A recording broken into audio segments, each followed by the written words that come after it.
And we're live. Hello and welcome to the 32nd episode of Game Theory Gang.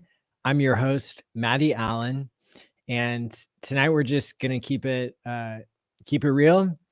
I didn't overplan this one, and so I sent out the link to a few people, and they might hop on or they might not. But for now, I just wanted to go over one of the topics that I think everybody wants clarity on, which has to do with what's going on with PulseChain.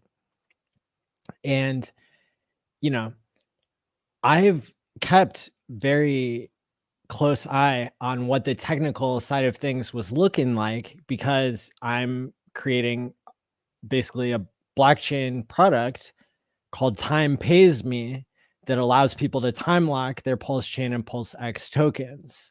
And so while I've been discussing the game theory with tons of brilliant minds, getting feedback from literally 100 people in the crypto space, because 70 people I got opinions from when I went to the meetup for PulseChain in Las Vegas.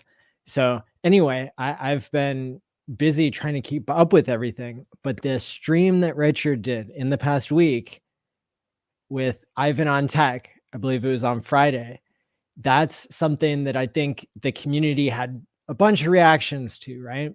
And so I want to give you my hot take today on what happens there and what it's looking like and how things have changed in my understanding, which isn't anything official or anything, but it's just me trying to keep track of where we're at with things. And then one of these days, I'm sure we'll get David Feeder on here. He was supposed to be on last week and got a little bit under the weather, unfortunately. And so I'm hoping that he recovers well. And yeah, so here we go.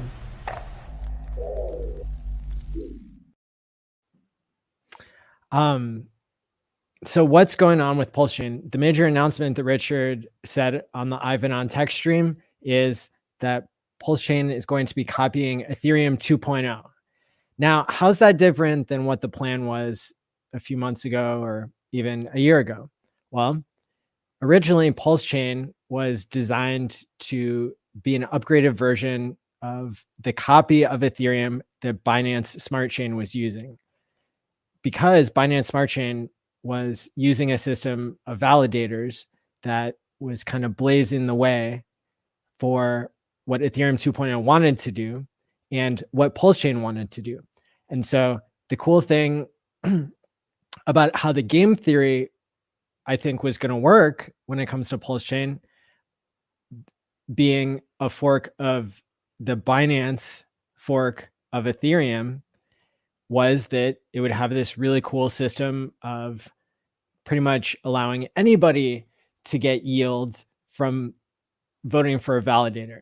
And that's part of the proof of stake mechanism. And so people would earn a little bit of pulse by voting for people like David Feeder who are running validators.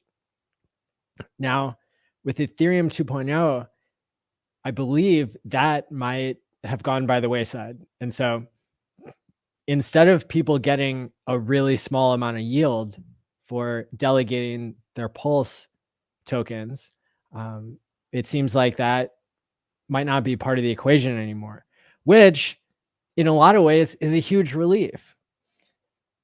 Because at the end of the day, you could have had somebody come along, and the reason why I think maybe we didn't go live in May was that somebody could have come along and kind of paused the network. And, you know, Solana has had that kind of problem.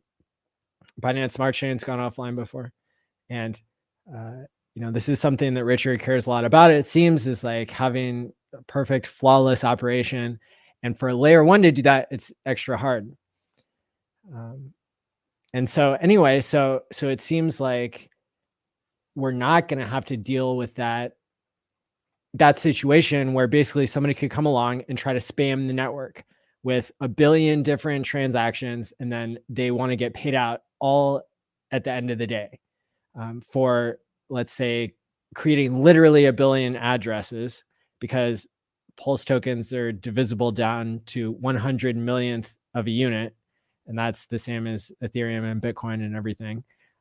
So you could have, even with one Pulse token, you could create 100 million accounts theoretically, and then you could vote for a validator, let's say David Feeder, and now David Feeder has to figure out, how to process the transaction, or basically the system would have been designed to process the transaction, but that becomes something that's really hard to do on chain. So that's why I was speculating that perhaps there would have been some solution like ZK rollups, or maybe limiting the number of ETH that people, or limiting the number of Pulse that people would be able to get staking rewards from.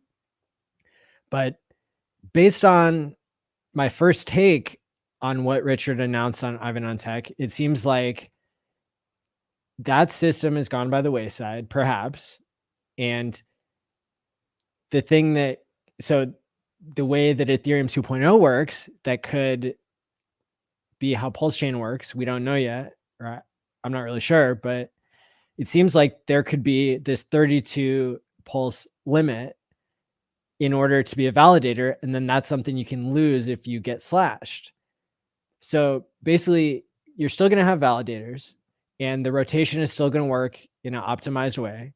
And we can see that the Ethereum network is producing, it's protecting billions of dollars of value.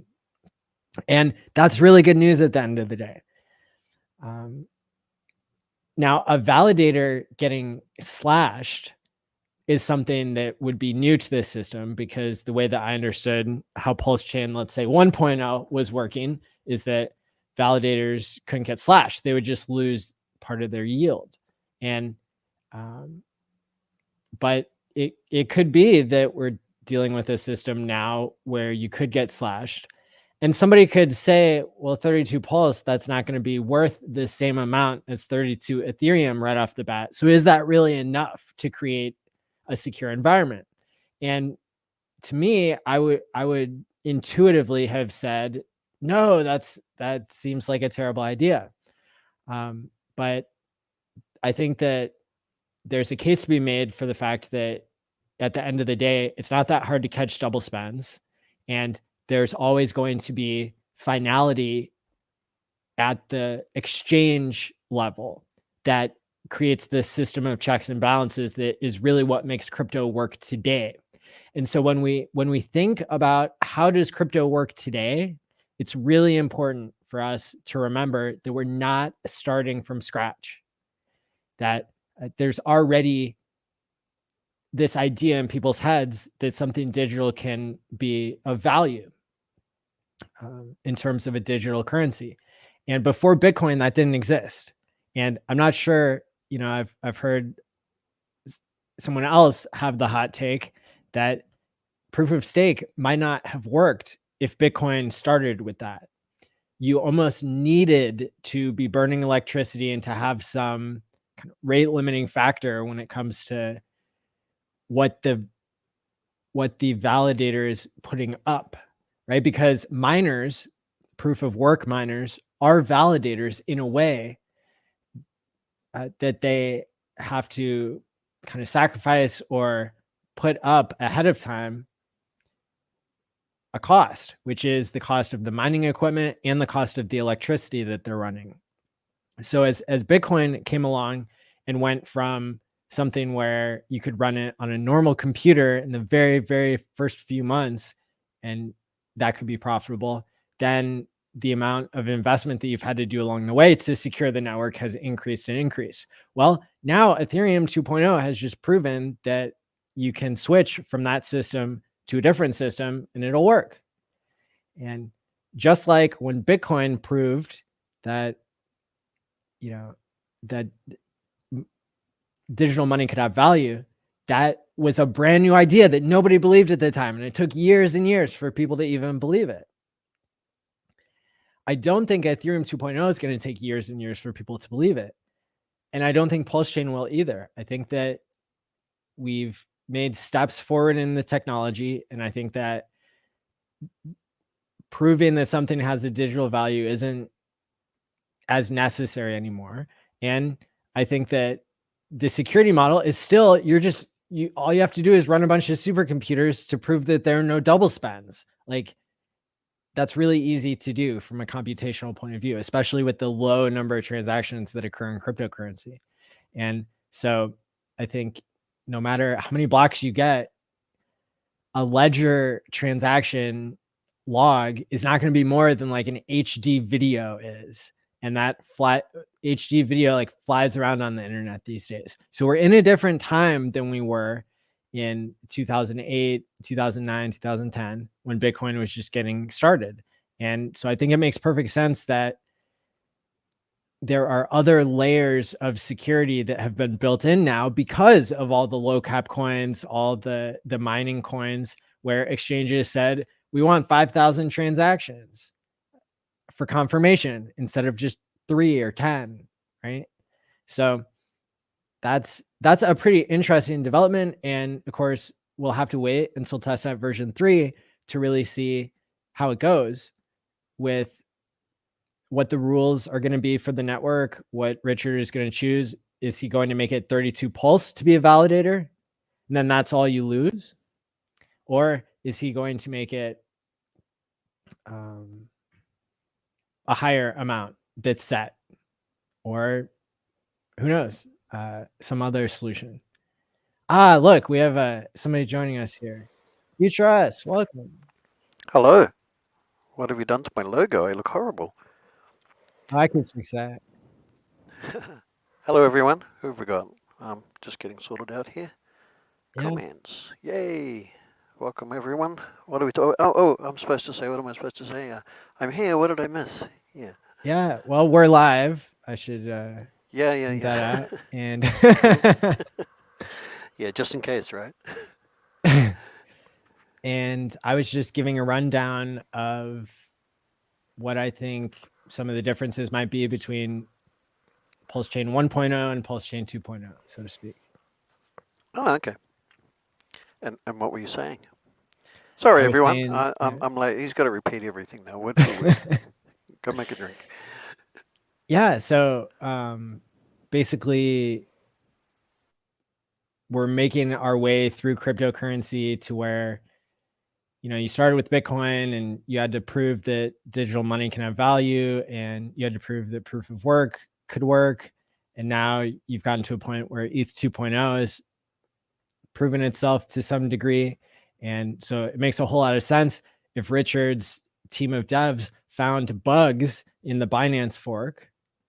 And if we know that people can spam a network, if, it looks like you dropped off for maybe losing signal or something. I don't mind going over this 2 or 3 times as long as the people at home aren't getting too restless. I guess I can go to the. Oh, hey, look, it's just a revolving door at this point. Like, whoa, FutureUs just hopped on, and then his signal dropped, and then you appeared. So I can verify that I am not FutureUs. Okay, yeah, that's what I was getting at. Hello. Yeah, so I guess I was just doing the warm-up act, and then we can get into the real topics. I didn't know. So I'm gonna say hi to some people in chat, and everybody knows ChrispyMan, who has been on the show past couple weeks at least, I think. How's it going? I'm back. Sorry. Hey, Crispy, how you doing? Hey, FutureUs, what's going on? I'm doing all right. Yeah, so I got the gist of that, Maddie, just before it crashed. Thank you. Cool. So yeah, we're just speculating as to what PulseChain 2.0 might look like compared to PulseChain 1.0. And I was just kind of running through, these different ideas about how validator rewards might look a little different because validators might not need people to vote for them. It might just be the greatest amount of, so maybe you guys can tell me, is it going to be the greatest number of tokens that somebody has who wants to be a validator then gets to be a validator? Are we thinking? Can I call a friend? His name's David Feder. You know, everybody just keeps showing up, so I love it. Everybody? What's going on? I'm sequestered to my bedroom. We've got dinner guests, so while they're finishing dinner, I thought I'd jump on here for a little bit with you guys. I'm going to be super antisocial for a minute and go be like pseudo social with my internet friends. So they're being cool about it. I'm like, I won't be gone long. I'm just going to go see what Maddie's up to. So thanks for the invite. Crispy, always good to see you. Who's the other one? Who else is in here? Oh, I'm FutureUs. not here yet. It's Future. Oh, FutureUs. FutureUs. Yeah, I'm not here. The Galaxy. I'll be Here I here am. in the I'm here future. now. I'm always late. I'm not I've been here worthy. twice already. I'm not worthy. FutureUs is a definite galaxy rubbish. brain of the space. Rubbish. But thank you. So what's on the agenda, Maddie? I just grabbed the link and jumped on. I don't even know what's on the. I've been warming up the crowd for you guys. Wow. Yeah. Pretending to start the show 3.0. for like 15 minutes.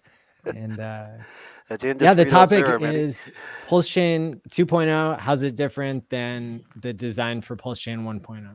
Dude, if I can, since I'm only gonna be here a minute, let me just kind of spit my thoughts on it real fast. Yeah. Okay, number one, I don't know if you guys saw my my tweets over the weekend where I actually met Michael Shannon, who, if you're not familiar, he's General Zod in the upcoming Flash movie. He was in Bullet Train. He's been around forever. Great theater actor and screen actor. Famously was the agent in Boardwalk Empire, which is a super incredible character. Nice. But I don't get too starstruck.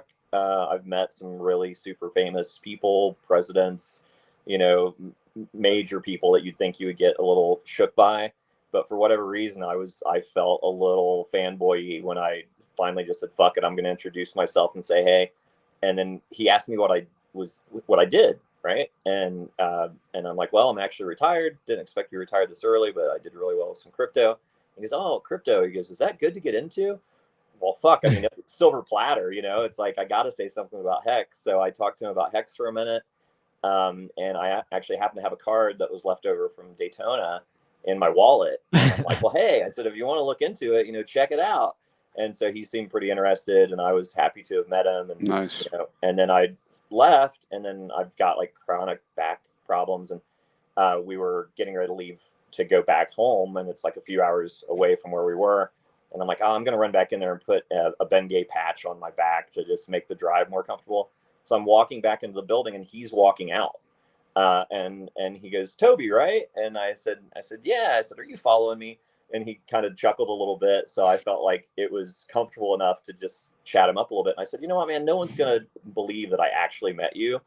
And he goes, yeah. I was like, let's get a selfie. So I got the picture for proof and threw it on socials. And yeah, it was super fun. And then just to think that, he's shooting a movie in Northern Kentucky and Cincinnati right now called The Bikers, I think.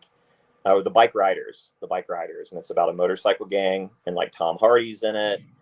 The kid that played Elvis in the recent Elvis movie. So that was another thing that was kind of funny and like proved that I'm a real fan. I told him, and I got another laugh out of him. I said, hey, and tell that kid that you're working with on this new movie that you made a better Elvis, because he played Elvis in a movie called Elvis and Nixon, which I would definitely recommend you guys check out. It's really weird, but good. But yeah, so that was super fun. And then just anytime you can like get an A-list celebrity to just even know about HEX, I think is a good thing, because that crypto is a big conversation. And then Kevin O'Leary, I don't know if I posted it or not, but Kevin O'Leary just recently came out and said he advocated people putting 20% of their portfolio into crypto, and he was a little remiss about some issues with Ethereum. So I think I tweeted it, and then I tagged him like he's going to see it, but I was like, Pulse solves that. Right. So that kind of swings us back around to your topic, Maddie, of ETH 2.0 being what's being copied. Personally, I think it's fucking great. And I don't understand the backlash, honestly. I just don't know if people are just so grumpy because we've waited so long that they think this is somehow a setback. But I think we're closer than ever and more secure and like more. I mean, I just think the upside is so is tremendous that we're actually gonna, because and let me answer this one criticism I saw, is that people seem to think that somehow this was like a step backward. But I mean, to me it's like the reason that we didn't try to aim for copying ETH 2.0 is that ETH 2.0 had been delayed how many years? How many years too? It's like, no, I mean, everyone was saying it's coming, and then it get pushed out. 4 years at least. Yeah, so if he was all the years, right? Yeah, it's like 4 or 5, whatever years. I mean, a long time. So if Richard had like focused on waiting for ETH 2.0 to make the copy, that wasn't even on the table as an option. It didn't make sense. So the direction he was going was right, and then the game changed. And so here we are, and I think it's yet another one of those serendipitous events in the history of HEX, where it ultimately is going to be to the benefit of everyone. And right now it's just a lot of noise, like people, going at each other on Twitter, other, vampire attacks, and people, worming their way into the community, and all the drama that always raises its ugly head during a bear market. So to me, I just feel like that's a lot of distraction. It's a big energy suck. I hate seeing people taking things so personally and being so personal about these things. People are going to do what they want to do with their money. Everyone I think here knows how we stand as far as like what we think the best, choices are. But if someone chooses a different path, it's like, I don't think we ostracize them or like make them into a villain personally. I think, you got to keep the conversation open. And then final point is that, I understand the argument of like, whenever you're engaging with these other communities or people that are within our own community that are talking about these other projects, that effectively you're giving them more traction because they get more eyeballs, and then more people inevitably are going to be like, oh, well, what was that thing? Dog shit coin? Oh, let me Google that. And then they might get into it. That is a chance you take, right? When you're engaging these people. But I think with certain things, ghosting is absolutely the best way. Other things, I think it's important to keep the conversation open, so you can really see like, what's the truth behind these things? What are our similarities and differences? And I think as time goes on and people take time to learn more about HEX, as long as we don't bring up their defenses and they just shut us all down as toxic hexicans, that people will see, logical people will dig into the code, look at the history. And the one thing that I've told people is like, hey, if you want to go ahead and throw $150 to mint a free coin, what I would challenge you to do, since you're admitting that, this thing might not play out to be a positive thing for 8 years, then take $150 and put it into HEX and stake it for 8 years. And then just see which one turns out better. I mean, it's worth a shot. Like, if you really want to do this other thing, just take an equal amount of money and capital and put it into this other thing that's proven, and then we'll talk in 8 years. I mean, that's the thing, that's the way I've kind of approached it. But that's good. That's my quick rant. Right on. Yeah. So Well, that's interesting, because I've been sort of out of the social media thing, and I didn't even know that all this was going on. So, Maddie, can I have a quick rant as well? Please. Okay. All right. So I'm going to take a few guesses, having not been part of the dialogue, but I imagine the change to ETH 2.0 may have had a lot of people thinking, oh God, we've got to start all over again, which would be understandable. But to set the record straight on that, do your own research. But taking the Binance chain code, which was, I agree, the best option around at the time, had a whole bunch of challenges with it that just forking Ethereum as it exists today simply doesn't have. Like, I mean, you had to get the system state and shoehorn it into a different blockchain. That was a lot of work. I mean, they had to do a heck of a lot of work to get all that done. Is the bottom line. Whereas with ETH 2.0, it's, well, exactly what Richard said on the Overdone Tech stream. It's pretty much copy paste, change a few parameters, and do some testing, make sure nothing unforeseen comes up. Done deal, right? Done deal. It's just, yeah. I mean, it's actually a much quicker, I would think, road to market than continuing to resolve the issues with the other code. So I'm excited, and that's my rant. Cool. ChrispyMan, what's your rant? I don't think I got a rant, man. Software's hard. Seriously, right? I mean, anybody who's done some coding of one type or another, you get down a road, sometimes you got to shift gears. Hey, listen, if it's going to be a better solution for PulseChain, I'd rather have it. Because we do want to be forward compatible with new changes and new technology when it comes out. And I can understand the disappointment. I've been waiting as long as everybody else. But yeah. And then on top of it, though, I mean, I don't have enough information to know what's going on besides on the very high level surface. So let's go. I'm waiting for my 5x. 5x. Yeah. Yeah, make me feel better. It's gonna be much higher than Yeah. Good deal. No, it's kind of ironic. I mean, it's like looking back over the last 18 months or a year or whatever it's been and going, so that was quote unquote a waste of time. But it wasn't. It was people working hard, doing the best thing that was available at the time. And then it's just back to that updating your worldview thing, I think. And I'm confident, very confident that this will be much, much quicker than the ridiculous amount of work and checking that they had to do with the other thing. Because it's just a fork. I mean, it's a legit Can you fork, see if you can increase your mic volume? That way we'll all be the same level. Hello? Wow. Is that better? Much better. Oh, Awesome. I'm Much sorry. better. Yeah, so, oh, wow. Yeah, I can hear myself now. So I'm very confident it's going to be much, much quicker to do a straightforward fork, change a few parameters in ETH 2.0 than the enormous amount of work that ironically has mostly already been done. But, a lot of risk was involved with that and a lot of testing and, a lot of eyeballs, and they'd think they were just about there, and then someone would go, could be this problem, could be that problem, because it was uncharted territory to some degree. So, I mean, forking ETH 2.0 is a legit just plain fork. Pick a block number, say we're changing network IDs as of block number whatever, and you're good to go, right? Plus or minus a few other bits and pieces. So it should be pretty quick from now. Now, if it's not, no expectations, but I'll be probably more frustrated than anybody because then I'll have egg on my face. But I think it's going to be pretty quick. Well, I think the other thing we should acknowledge too, right, with the team, the leadership, who in this case is Richard, right?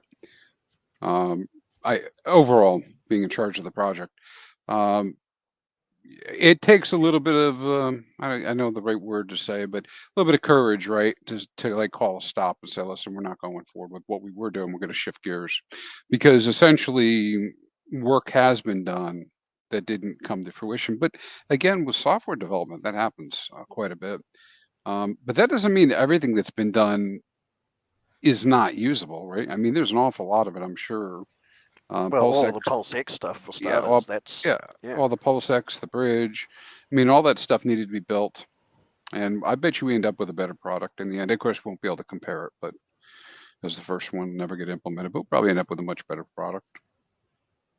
Well, and I think too, just with it being a straight copy, him having the time to have researched to find the best bridging opportunities available, and whatever work they've done on the wallet, whatever work they've done on the front ends. I mean, obviously, I'm sure they're as frustrated as anyone with the money and time spent, but I think that there were upsides to that taking the time that it did, so they could, have these other pieces in place, because that is one of the riskiest parts of any chain that we've seen over and over again is the bridge. So, for him to be able to kind of suss out what is the best bridge opportunity out there, which I can't remember exactly, he referenced like token something. I can't remember what he mentioned it on Ivan on Tech, but essentially it was, what they deemed probably the safest option for bridging. So yeah, I mean, I think all of that's great. And then also to just take away the anxiety of like, well, what did they miss? Like when they're trying to take ETH proof of work and change it to a brand new proof of stake thing, all kind of from scratch, as good as anyone is, and as much as he wants to be perfect, could he have missed something? you know, whereas when you're just doing it from ETH 2.0, then it eliminates all of that what if. So, you know, I'm as bullish as I've ever been at this point. I mean, I didn't think there was any chance we'd get out before the end of the year. I think now it's like damn near likely. The only thing that it does bother me about is I don't know that the movie's going to be out that quickly. So I would have loved for the movie to have been out first or right around the same time. But at this point, I think that the PulseChain launch will beat the movie. I think that that'll come out first. Yeah, it's looking really good. And, you know, I think the whole value proposition here with PulseChain 2.0 is the fact that you're going to have cheap transactions and you're going to have them in something that is almost identical to how Ethereum is in its present state.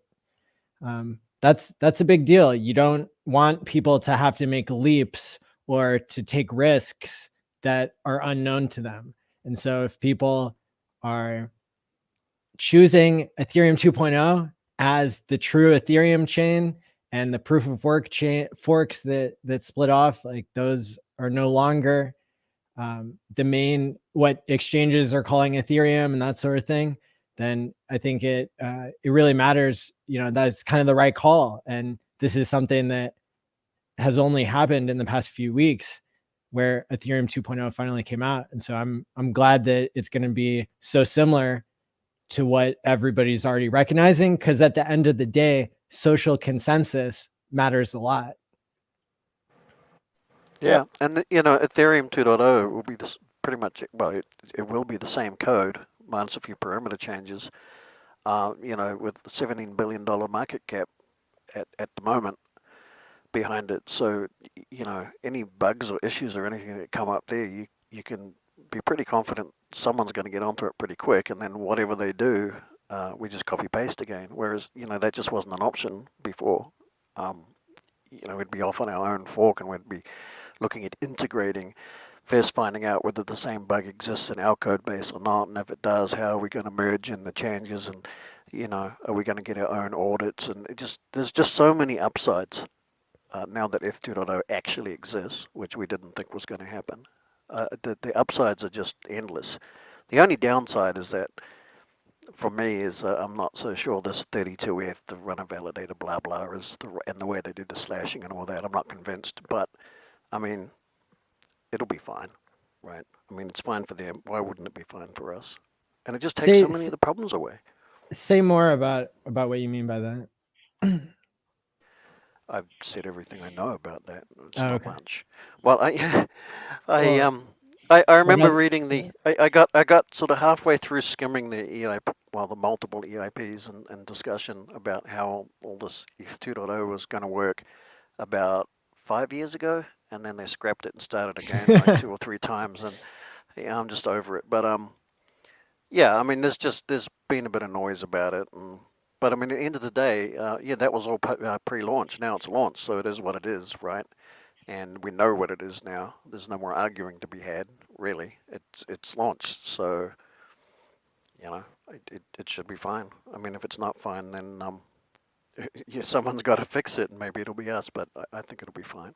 Yeah, that's actually what I was just thinking. Is like, if there is any issue that comes up on ETH 2.0, you don't only have the ETH developers that are on top of it, you have all the PulseChain developers that are at the ready to maybe help with those solutions. So yeah, I mean, I think it's I'm super excited about, you know, where we're at with it, and hopefully you know, it'll come to pass sooner than we think. But I'm being summoned for dinner, so I'm gonna depending on how long you go, and Maddie, if this is one of your epic long ones, maybe I can tap back in after dinner. But I appreciate the invite. Yeah. And you guys have fun. And one thing I'll leave you with, because I mean, Maddie of all people would be the one to talk about this. It's like, I have a psychology degree. Maddie has a much more advanced psychology degree and actual real world experience in psychology. But what I would encourage is that, you know, people kind of stop the armchair analysis of Richard. It's like, it's really, really hard to be judged about your psychological state of mind via social media.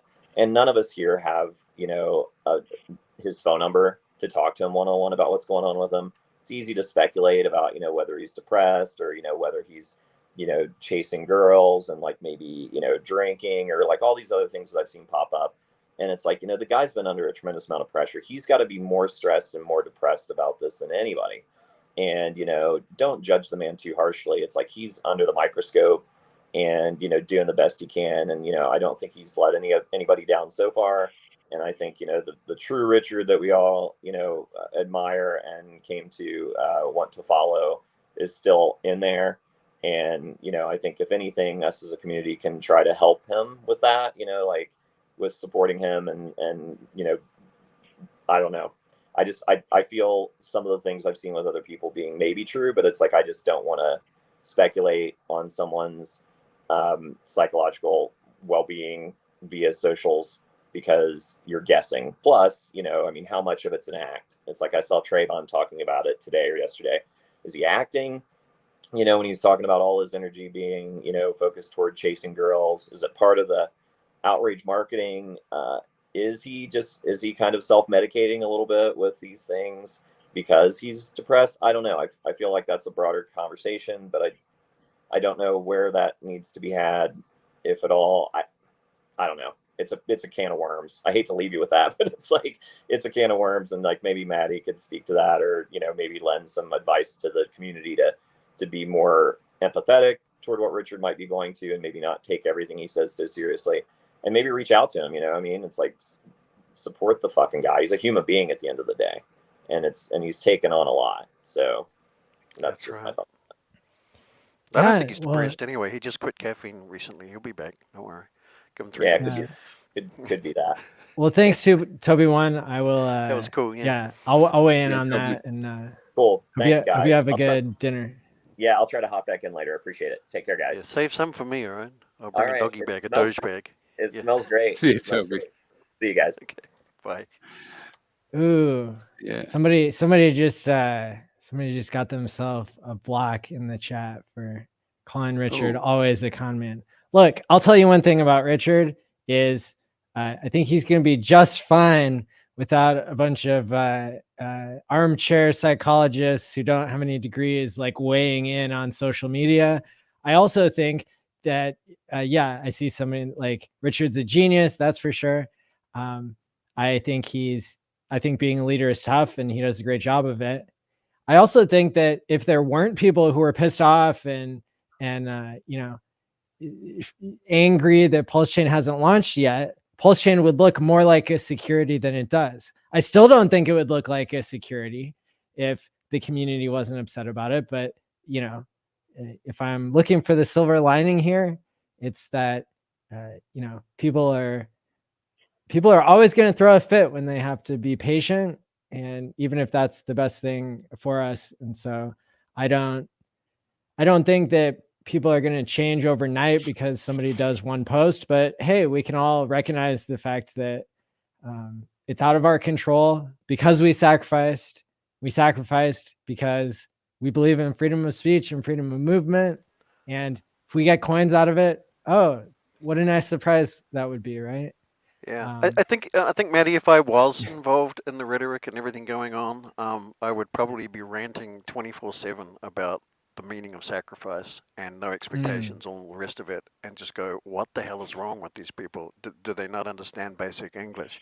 Did they think it was just some kind of a trick to avoid taxes or something, where they, did they project their desire to con the market onto Richard and not take his word for, what it really meant? I mean, for God's sake, no one ever promised this by any given time, ever.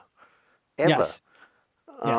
So what the heck, guys? I mean, I don't know. I mean, on the other hand, you could say, well, outrage marketing, that worked, mastered. What's next, right?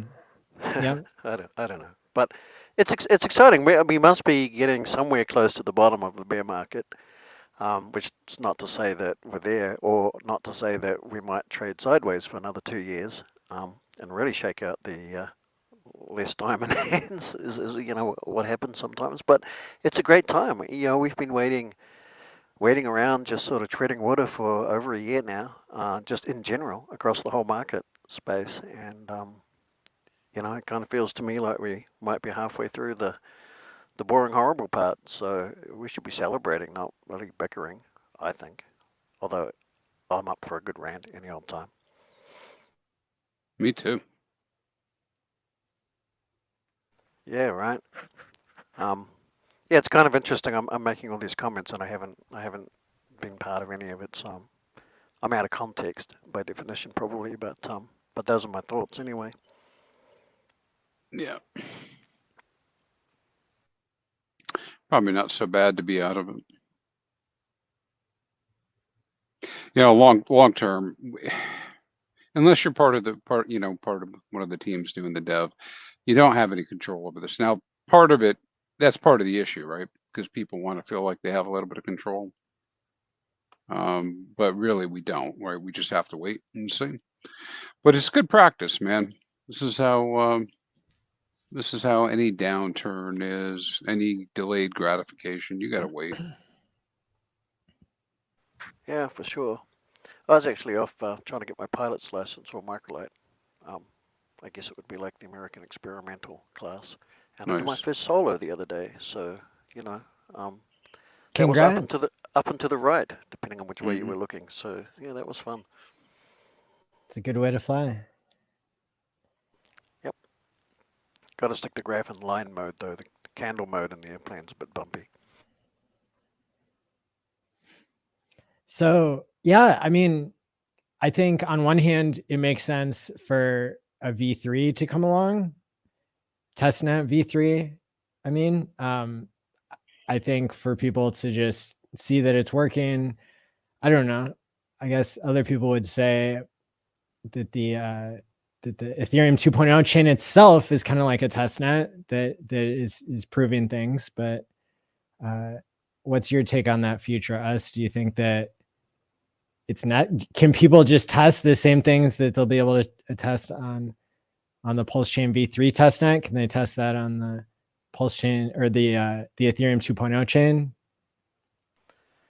Well, I think the thing, I mean, it's not really the layer 1 or layer 0 chain really that you want it to be testing. It'd be all the other stuff, you know, the PulseX and the user interfaces and everything. But you know, a lot of that's pretty much done. So I don't know. I'd be pretty tempted. I mean, to me, one of the advantages of copy pasting F2.0 and just forking without having to shoehorn all the data in from a completely different code base, I'd be really tempted to just skip the testnet, frankly, because you've already got all the audits. And as far as the chain itself goes, maybe a little bit of research about whether 32 pulse is going to work as intended, as compared to the 32eth to be a validator. But other than that, I mean, yeah, I'd be frankly perfectly happy to just skip the testnet for as far as the chain itself goes. Which is Did one you of the get massive quieter advantages. again? I don't think so. Did I? Hello? Oh, Crispy? I did. Did he? Did I seem quieter? A little bit, but not too bad. Okay.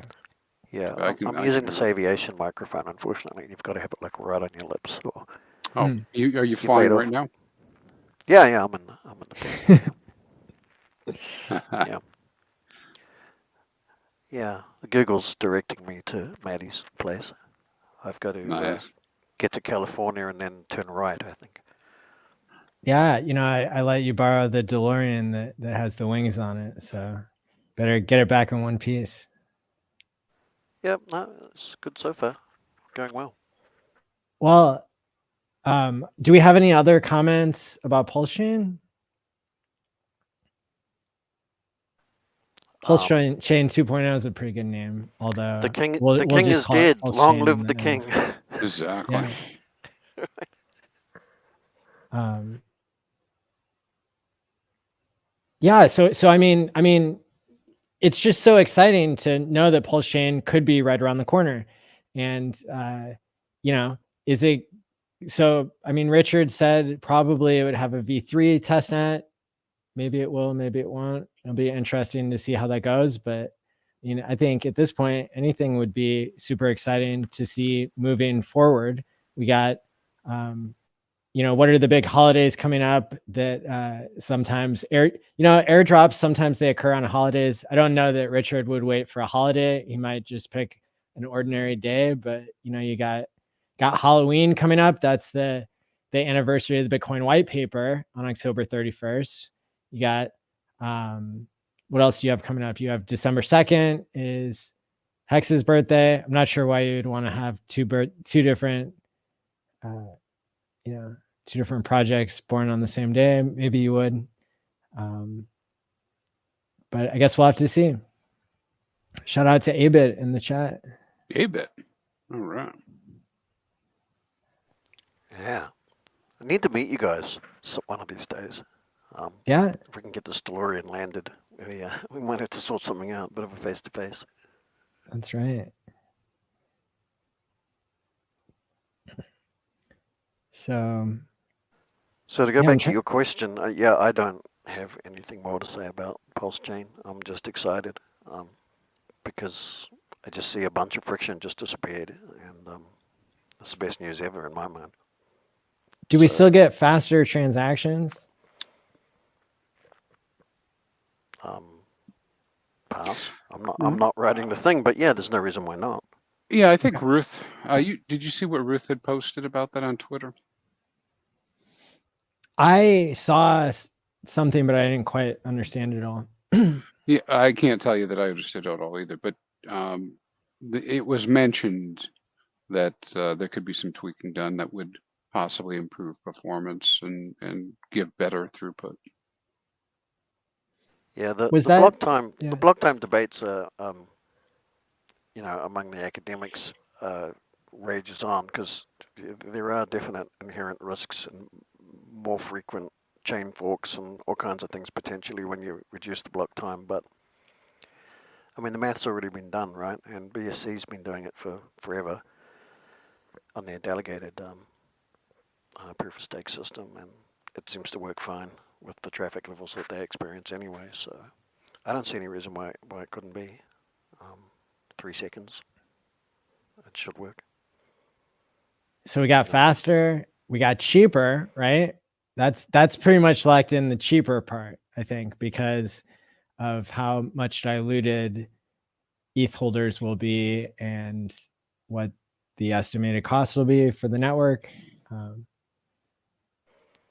Well, yeah, I mean, the price of gas will work the same way as it does on the Ethereum network, and it's just, it only gets expensive when the network is, approaching, high load levels, and it gets expensive because it's an auction, right? Everybody's literally, well, a lot of it's sort of done for you.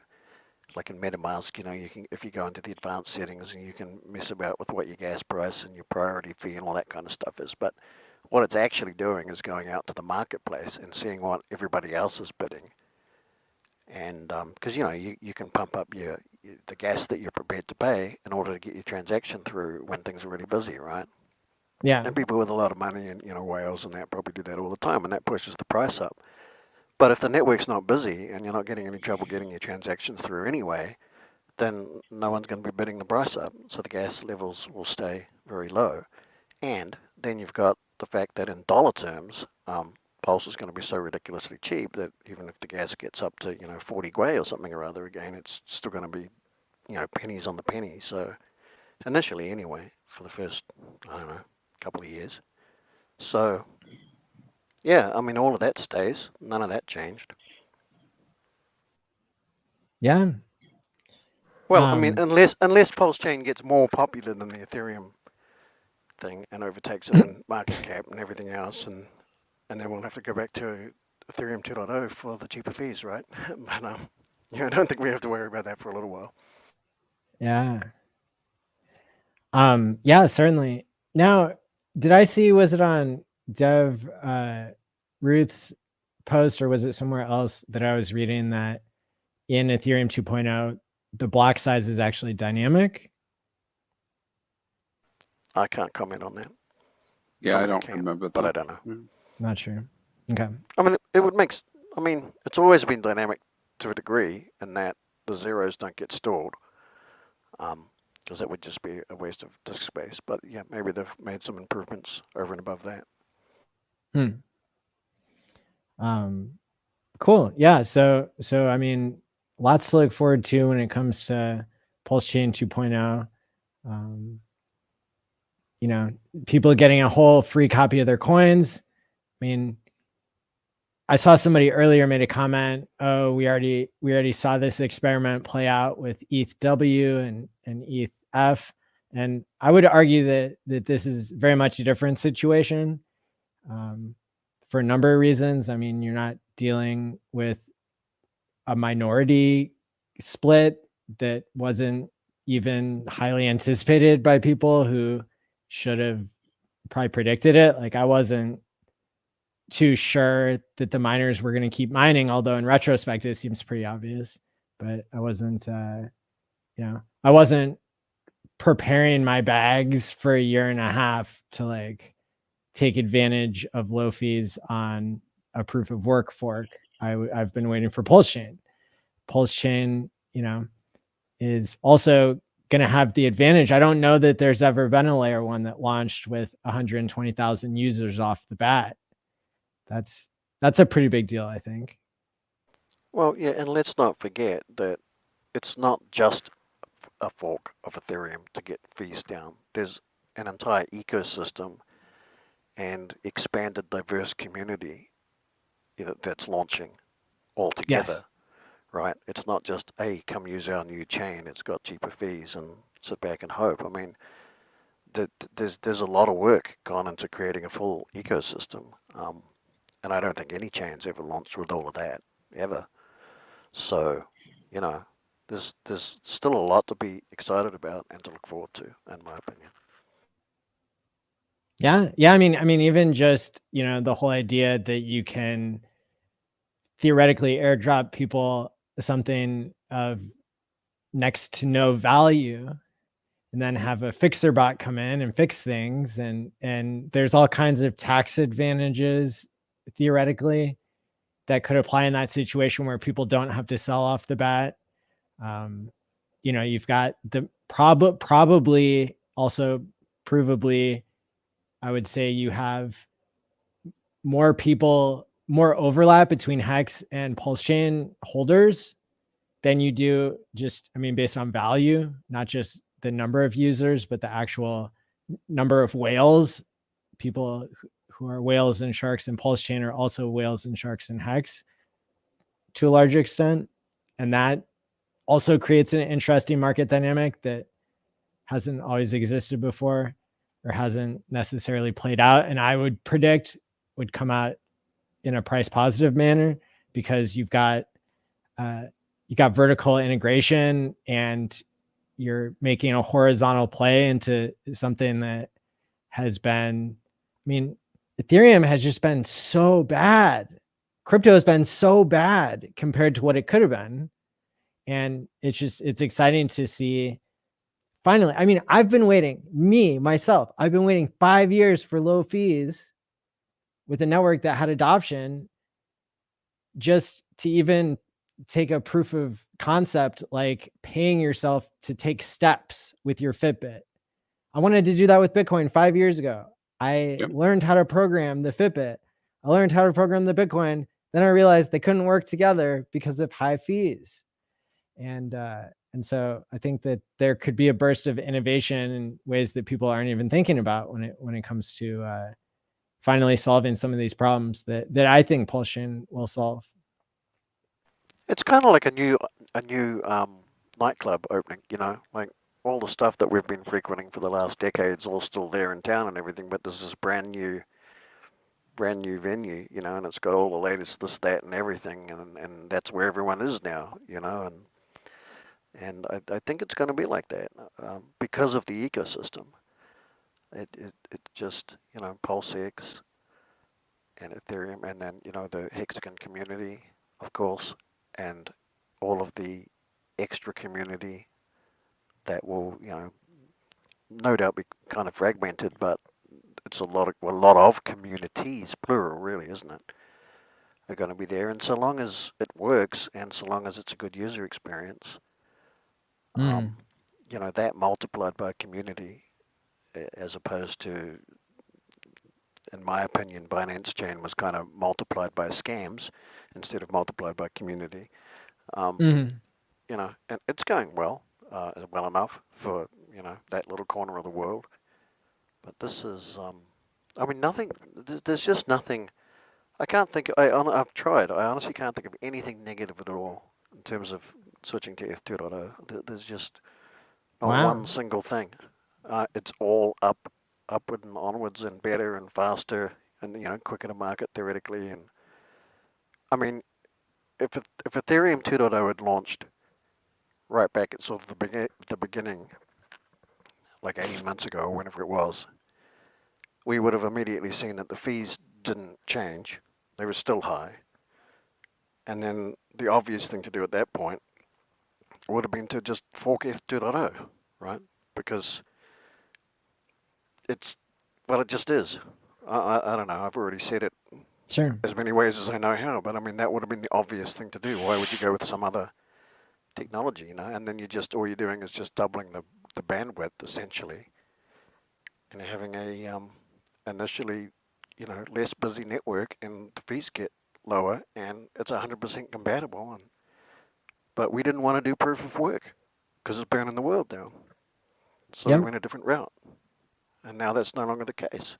True So that. it's better. It's just better. Greener. Still gets to check that box as well, huh? Yeah, and if it turns out to be crap, well, I guess we'll just go a different direction. That's how Just this do a system Solana works, right? and turn it off and turn it back on again, right? Well, yeah. I mean, first there was Bitcoin, and then there was, gold, and then there was the silver one. I can't even remember what it was called now. Why can't I remember that? Litecoin? Litecoin, yeah. Yeah. And then there was someone getting frustrated, going, well, heck, if anyone can just change a couple of numbers in the code and run it, then I'm going to do it as a joke. And that was Doge. Mm-hmm. And then and all the time Vitalik was there wanting to expand Bitcoin into basically what Ethereum became, and got rejected for political reasons and different belief systems and whatnot, and that's fine. So then Ethereum launched, and all the people that were supposed to be backing him and launching that chickened out and left before it even launched. Hence So the then wick down to 15 cents. Well, this is even before they even got off the ground. They all chickened out because of the political thing or something. It's a whole history, but and then the rest is history, isn't it? But my point is that it keeps forking off in different things, and the old sticks around. Bitcoin's still here, still the number one at market cap, still got the most vigilant maxis on the planet. It's got all that stuff going for it still. But so is Ethereum and FW, the old Ethereum. So ETH-POW, I mean, that's still here. I mean, none of this stuff tends to instantly replace anything. That's my point. When things go wrong or people have different opinions, it forks one way or another, either at the organizational level and then the chain, or just the organizational level. We just keep fixing it, and it just keeps getting better and better. So I just fire out. So I guess it just comes down to the launch date, right? Hurry up and launch already. Yeah, okay. Hurry. But don't launch at the top of the market. I mean, how dumb would that have been? And it's like, That yay, would have been PulseChain, bad. awesome. Everything's down 95% because that's what the market did. Yay. No, thank you. This is way better. It is. It's way better to be patient and let the good things come to those who sacrificed. Maybe that should be the new proverb. Good things will come to those who sacrificed for RH projects. Hey, what do we call when people forget that they did a sacrifice? What's that called? Like, I'm so busy, like I don't even remember Pulse is coming sometimes. I gotta like remind myself. I'm the What's same. that? What's that called? Do we have a name for that already? I don't know. Busy? There gotta be something. Oh, we need to give it a name, yeah. So you did the whole sacrifice and everything, and you were all very excited, and then life got busy, and you just kind of forgot. And then we're going to have sudden PulseChain syndrome when it launches and you remember, right? Yeah. Yeah. Well, I know I'm not the only one because people talk about it, the chats all the time. They just forget. I think it's part of it. Part of it is that's part of the answer for why some people are able to deal with the anxiety, because they do put it aside, and they're just waiting to kind of compartmentalize it. There must be a psychological technique for that too. Well, my one, not to show off or repeat myself too much, although I'm about to do both, was pretty simple. I just looked up sacrifice in the dictionary and went, okay, that's what I'm doing, and zero stress, right? Um, I guess I'm fortunate. I mean, yeah, I don't know. I mean, in context, that was genuinely, legitimately my mindset. Was like, this is a sacrifice, and that instantly freed me from all expectations and impatience, and you know, that's what I would encourage everyone to really recognize. And if you borrowed money and went all in, sold your house or whatever, then it'll work out in the end. Just be patient. But it was a sacrifice, you know, and for good reason, because not only because it avoids all kinds of potential issues with a hypothetical SEC kind of a thing, but it also opens up masses and masses of options and gives the whole project freedoms it wouldn't have had if there were any kind of pseudo promises given, you know. You sacrificed a bunch, you already received what you were promised, which was a bunch of points, and so that's done deal. Now we're just waiting for quote unquote airdrop that may or may not happen. Um, I just, yeah, I don't understand I, no, screw it. I'm going to say it. I do not understand the mentality of being impatient for this thing. I just don't get it. It's finished already. You did the sacrifice. You got your points. Everything else is just, you know, throw some dice, as far as I'm concerned. But it seems to be trending really, really well on the positive side at the same time. So, cool. Exactly. Yeah. Yeah, and I mean, people in the chat, you know, like, you can cringe all you want when you hear that people sacrificed, but I mean, that's what it was. That's what it is. So it's like, you know, whatever. Like, each person is entitled to their own opinion, but it's you know. We've been harking on about this since you know the first Satoshi was used to buy something real in the world. You know, it's like never put anything into crypto that you're not prepared to lose. Correct. And it just, and I just don't know. It's just like, oh yeah, whatever. I'm just no, for real, man. It's just like, what the hell? I don't get it. I mean, I get excitement, and I know that, you know, there's a sort of a gambling sort of a thing going on, and there's a lot of hope, and you see other people going from zero to hero, and sometimes even staying there. And you know, The way where's my gambling turn works and all is the you rest. lose your money anyway, and you Right, don't cry about right, it, and it's gone. right. Bye. Unless you have an unhealthy relationship with gambling, and then, you know, things can turn turtle. But it's the same thing here. I Yeah. just don't.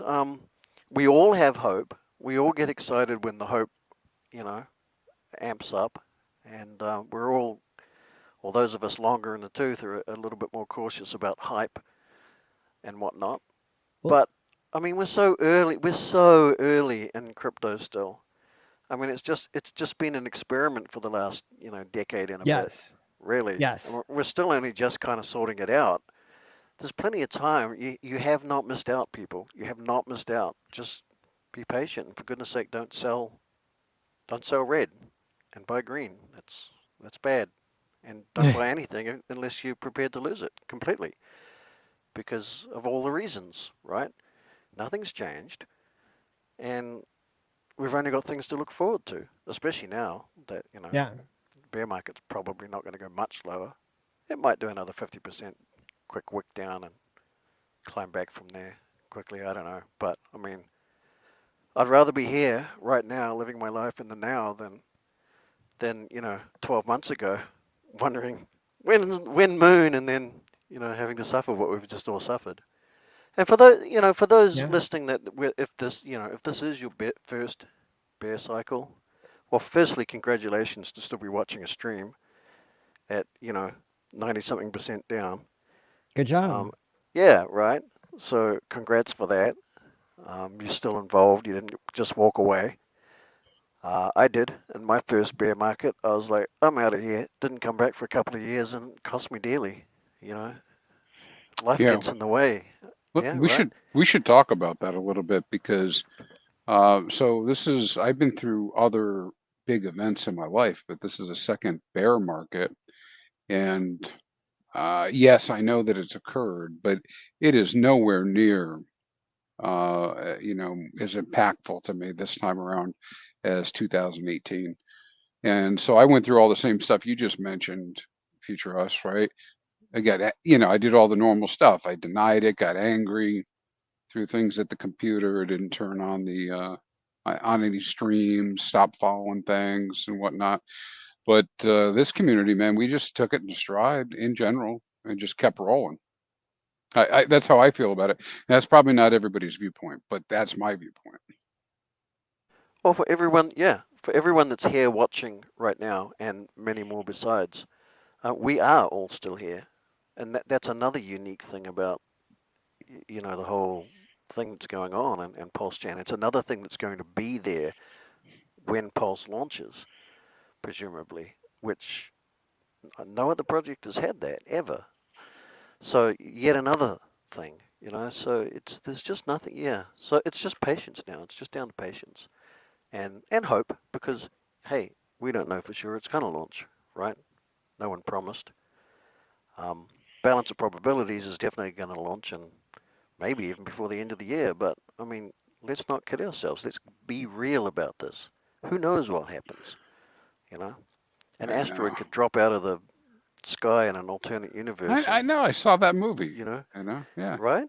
What if we're in that? What if we're in that reality, the one where the rock hits the satellite and it spins out of control and drops on the OA's house or something? That's right. Bummer for us, right? That's right. In a different universe. Yeah, I Pulse don't think is we're in already that one, but launched. It's already yeah, it's already launched. Yep. that's right. And I got my 180x, right? Yeah, I think it's going to be 42x. Definitely, because that's the answer to everything, right? That is the answer to life. Yeah, what's the chart that went around for a while? Got to cheer people up. What was the lowest L1? Was like 182 or something. I think that's the number. It was something like that. Yeah, I should have it here. That seems like something I would have on hand. Yeah, I bet you do. Oh, look at that. No problem. Yeah, this is part of. I just put together a little marketing slide for the Pulse Conference online that I hosted back in July, which was great because people had been building for a year and we needed to hear what people were working on. And so yeah, I mean, I reworked this to have ETH and Bitcoin in there as layer ones, which are on the left side, that did a 864,000x on average. But you can see that the least one on this list is BNB, which did a 10x in 131 days. And then this next one after that is FTM, did a 38x, Solana 49x, AVAX 107x. So what was your criteria for cutting it off? So like with BNB going to 10x, did it come down after that and it hasn't gone back, or what? I just took something that people were already circulating and took out a couple coins that maybe just one that was whatever, that it disappeared or something. So yeah, I mean, it's not like those are the numbers and this is what PulseChain is going to do. It's not anything like that, but it's just like, how well can they do? I mean, that's what we use to evaluate what would happen with HEX. It's like, what's the best case scenario? What did Ethereum do? At that point, Ethereum was the only thing I think that had done a 10,000x in 2.5 years. I don't know if Bitcoin had done that. I don't think it's a little bit harder to measure with Bitcoin, I guess, because the price came from nothing and all that. But if you look at things that had the second mover advantage or whatever, with Ethereum did that, and then Hex did a 10,000x without staking. With staking, it was more like 18,000x, and then SHIB also did an 18,000x in less than 656 days. So it's fascinating how well these things can do, whether you're a meme coin or a store of value or a layer one. Those all seem to be really good value propositions. Mentioning SHIB brings me back to the technology multiplied by community thing, right? Because community and only community is what caused that thing to go crazy. And plus or minus some whales that may or may not have got in with or without the community. But I mean, they had a precedent, and they had a token instead of a chain like Doge, and they launched It's a little in the bit quiet. Sorry, they launched in the Ethereum ecosystem, and then had a strong community. And there's only like 4 coins that have ever done like a 10,000x in 2.5 years or 2 years or something or other, and they were one of them. Yes. So again, I think about PulseChain and the community that's behind it, and even not even in the crazy esoteric kind of, just the sheer number of people that are following it and that are interested, just at that level alone. Not the kind of religious cultish kind of thing, which can also happen, and it's great for marketing. I think it's going to blow our minds. The first 2 years of PulseChain and the entire ecosystem and everything that comes on board. I think, I'm a pessimist, but this one's really got me. My most pessimistic sort of prediction of how this is going to go, based on what it all looks like to me at the moment, is like freaking fantastic. So probably it's going to just blow my head right off my shoulders. But that's not to say that it's all going to happen in the first 5 minutes or the first 5 months, but I think it's going to really turn into something pretty special, just because of all the pieces lining up. And I don't see that anywhere else. All of them, not just this good thing and that good thing, but all of them. So no expectations, but damn, it's exciting. Yeah, and I mean, another thing to point out that's kind of unique in this situation that I don't hear a lot of people talking about in general in the community is like what it looks like when you're launching a coin that had a sacrifice, and the people who sacrificed really the most are people who might have had longer time horizons, who might have their delayed gratification figured out a little bit better than most. And so that's another thing that causes price to perform better than it would otherwise, is to have people who value holding in the long term. That's that's a big deal, I think, too.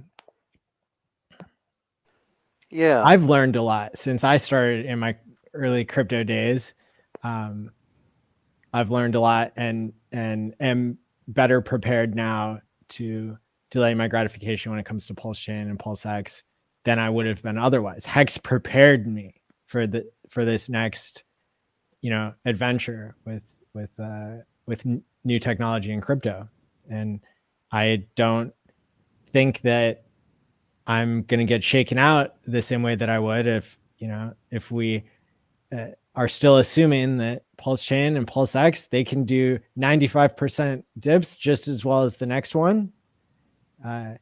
Although the tokenomics involved with the founder possibly not having to sell, not having a history of selling, with the deflationary mechanics of the coins. I mean, it's looking pretty good to be a holder these days in something like PulseChain, PulseX, and Hex. Yeah, and that's just using the old school mentality of, looks like a good project, probably going to go up, without actually multiplying all the different pieces together to say, wow, this could really go like right across the board. It's just, yeah, it's going to surprise. I'm convinced it's going to surprise. It's just, you know, it's a decade worth of the latest, greatest, bestest ideas that are market proven. You know, like DEXs and, you know, such as Uniswap, 1inch, all that stuff, and all the stuff that's really worked well and that we all love, and bringing it all together in a more, you know, instead of there's that team over there and that team over there and that team over there, and we kind of use all their stuff. It's this whole thing with PulseX and all that is going to it's just going to bring it together more cohesively, and every piece is kind of designed to work with the other piece, and you know, as opposed to being just developed ad hoc based on, you know, whatever data was. Anyway, it's just so much better planned, and to have the community all on board looking at the same thing before it even launches. Man, I don't know. I mean, you know, when Binance Chain launched, I didn't care a rat's. I was like, so what? Where's the community? Bunch of Binance users that may or may not care. This is not like that. It's not like that at all. No. No. It's a totally different game plan, this one. Yeah, I can, you know, with certain things that happened recently, you can see what 5 or 10,000 people can do. You know, getting all together on a certain day and doing transactions. So it feels like a preview for trading. That's for sure. You know, the ratio trading. Yep. I mean, there's always a frenzy of madness and volatility to be sort of, you know, I'm always sort of struck with awe sometimes with some things launch. It's just a ridiculous volatility over the first week or two, and I just can't imagine. I just can't imagine how crazy it's going to be across the entire chain and all the other coins that, you know, will be coming over. All the game coins and the gambling, all the scammers basically. It's just going to be mental, you know. And then those of us positioned with proper products, with, you know, the whole product market fit thing, and it just, yeah, we'll be caught up in that wave, and the whole, you know, rising tide, yada yada. Yeah, well, that's my dream anyway. I'm happy enough with the dream, so long as it happens before I go completely broke paying interest to the bank. I think it'll work out okay. And hell, That'd be great. And who cares if I go bankrupt on the fiat system if PulseChain launches the year after that, right? I mean, I'm good. Don't need them Wally burgers anymore. Mm-hmm. For sure. That ain't gonna happen. It'd be great. It'd be fantastic. Well, I sure had a interesting experience today that gave me a little bit of new insight into the whole idea of time locking. This is interesting. So I got a letter from Coinbase saying basically like, we're going to give away all your stuff that we found to the state of Illinois. And I was like, what? So thankfully, Tobiwan Hexobi had like figured out how to call Coinbase directly, which like with some tech companies is sure a hassle. So anyway, he gave me like the direct number or whatever. I got on the phone with somebody in like 2 or 3 minutes or less. Like I was surprised. I was shocked when I heard a voice on the other side. And, you know, my guess was that maybe I had bought some crypto way back in the day, and that I remember using Coinbase early on when there wasn't all the account setup that they have now. And so I kind of explained that to the person on the phone. I was like, look, I don't want you to screw up my main account with Coinbase. I think this is some sort of side account. And sure enough, that was the case. And so when I was digging through these old records, I realized that I had been holding 2 or 3 million $22 worth of Bitcoin since May 2016, which at today's valuation is over $900. It was like somewhere around 950. I had, it's like opening a time capsule and seeing, well, there's my Bitcoin Cash that I got. There's my Bitcoin SV, and there's my Bitcoin right there. About that's 28,000 hex. In between 4 and 5% of a Bitcoin, and so apparently I had bought like $38 worth, and I had sent $15 or $16 or something for some payment for something, I guess. And sure enough, like just with the dust that was left behind, now I've got a nice chunk of change. So I was, I was poking around on the Coinbase website, right? Because they're telling me I need to zero out the balance so that they don't give my crypto away to the state of Illinois. And so I was going through the process, and I was digging around a little bit. I don't go on the Coinbase website very much.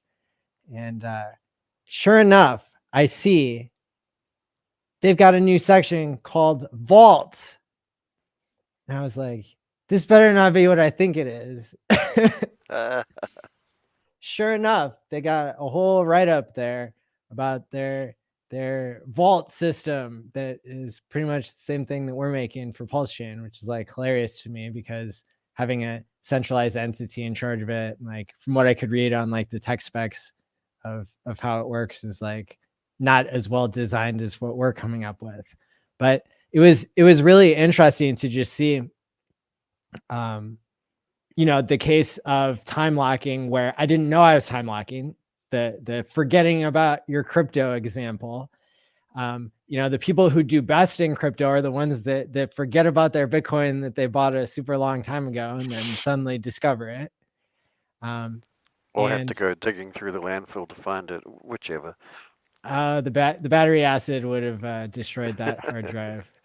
For probably. Sure. It's a fantasy that even gets reported these days. Like the guy was looking through, like hard drives don't survive that. But just to think about, like, this is kind of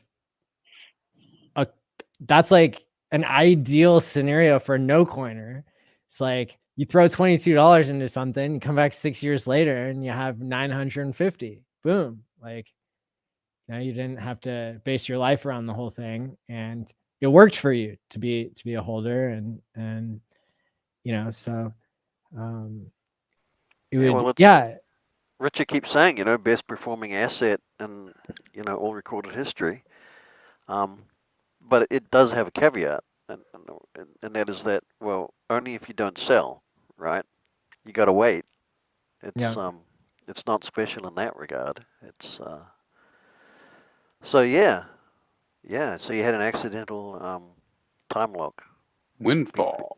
I had an accidental time lock, and then I was also studying. I was looking at like what the fee situation is, because I think part of the surprise that people are going to get when they use Time Pays Me to time lock their PulseChain and PulseX tokens, or maybe whatever coin they want to use.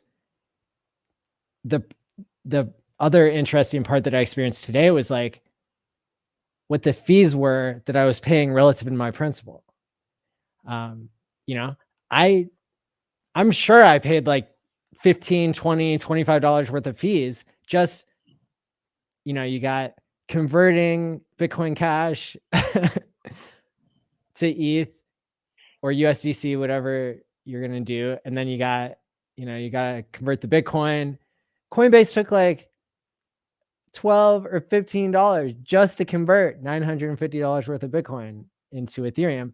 And you got to imagine they're also getting a spread on top of that. They're getting like, so I'm getting jacked up for fees, but relative to the total amount that I have now, it's not as big of a deal. And if there wasn't a significant value there, then maybe I would just hold on to the coins themselves. And so it's interesting to me that and it, imagine if the fees that I was paying were the majority of that was going to people who are holding up the price for me. That'd be way better than whatever the people at Coinbase were doing.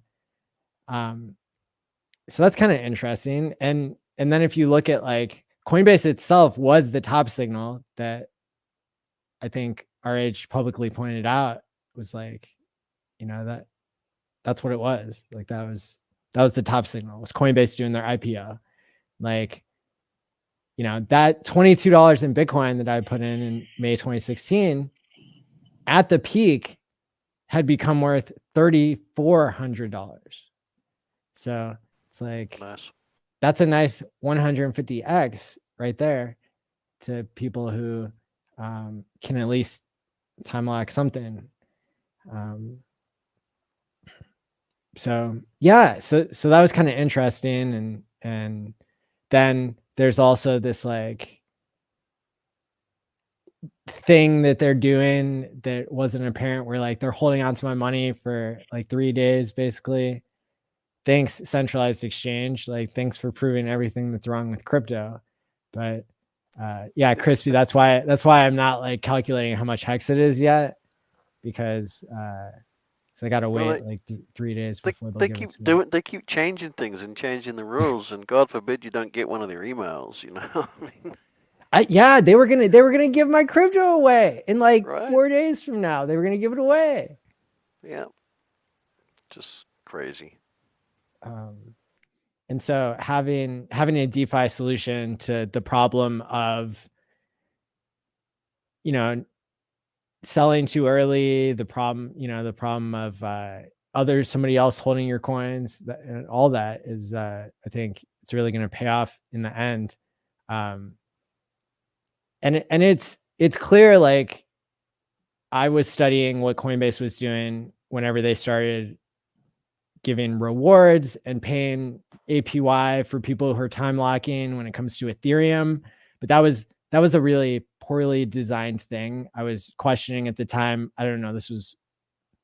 I guess this was over a year ago that they started allowing people to stake their ETH to ETH 2.0 on Coinbase. And then it's like, you can't get out of it. And they started talking about doing tradable stakes. Even back then, they were like hinting in their main user interface what you could do there. But it's hard to believe that they can really compete in the future. That's why they did their IPO in the first place. It's because, the people who own Coinbase, they would have kept owning it if they thought that that was going to be the future. It's pretty much how an IPO works. So I'm not worried that their attempt at doing these things, like time locking or creating vaults or any of that stuff, I really don't think that they're gonna become what crypto's really all about, because we know what crypto's about. It's about self-custody. It's about censorship resistance. It's about not gambling. Yeah, well, they're certainly not helping us educate people in that regard, are they?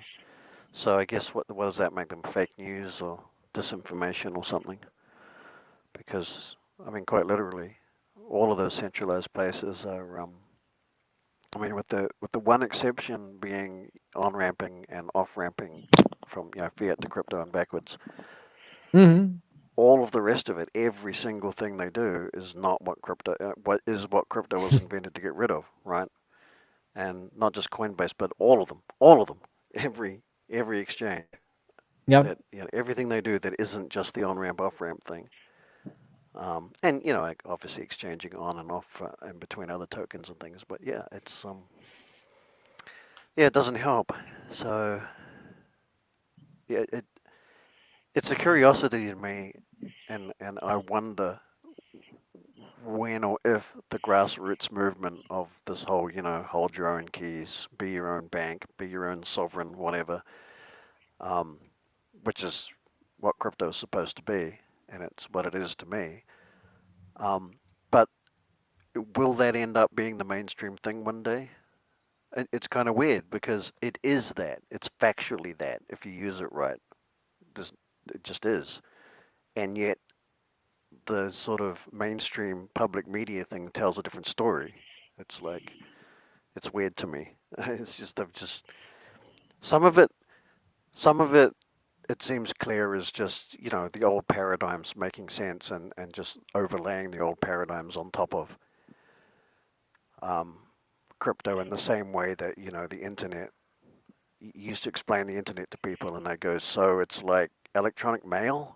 And it's like, you just spent half an hour going through all the things that it is. And, because you've got to overlay what you know and try to make sense of it in terms of what you already know, right? And so part of it's that, but of course the rest of it's just businesses and people inserting themselves as middlemen, which is, I guess, is also part of the old paradigm. But it's going to be, it's just weird how it all plays out because crypto is what it is. It can't be argued. And it is self-sovereign and all the rest of it. If it's not the scams and if you do it right. And yet the world seems to be adopting a different thing and calling it crypto. It's kind of weird. And I would argue that that if I take a huge giant leap backwards and I like try to make sense of it all and zoom out, it's that, crypto just sucks so bad because we're so early that like, no wonder people aren't adopting it because all they hear about is hacks. When I onboard somebody, I have to start off with this security speech. That does not go into a conversation about money. People don't want to hear everybody who's messaging you on Telegram is trying to scam you. Like they don't want to, like, that's not giving them confidence in the system. And so if we can even make small steps in the right direction with like the security feature of time pays me, where you might be able to quote unquote reverse a hack without having to reverse the entire blockchain, you just add a delay. I mean, that's what Coinbase is doing, is they're adding delays to their vault, and they're marketing it as, or they're at least writing it up in their help article as like, that makes a lot of sense. And hey, I think that makes a lot of sense too. And if if that's where things are headed, that's great. So we can always do better. We'll have 2 time locks that run in tandem, and they both have to end at the same time. The difference is that Coinbase doesn't have people accessing real crypto because people aren't holding the keys. And so they're like, yeah. Well, it's like, I mean, it's just marketing buzz, really, isn't it? I mean, time lock. Okay, how's that implemented? Oh, we just wrote 3 lines of code in the withdrawal part of our user interface. Oh, okay. So it's more secure because, well, it's not really more secure, but it's, I mean, it's still us. We're still custodians.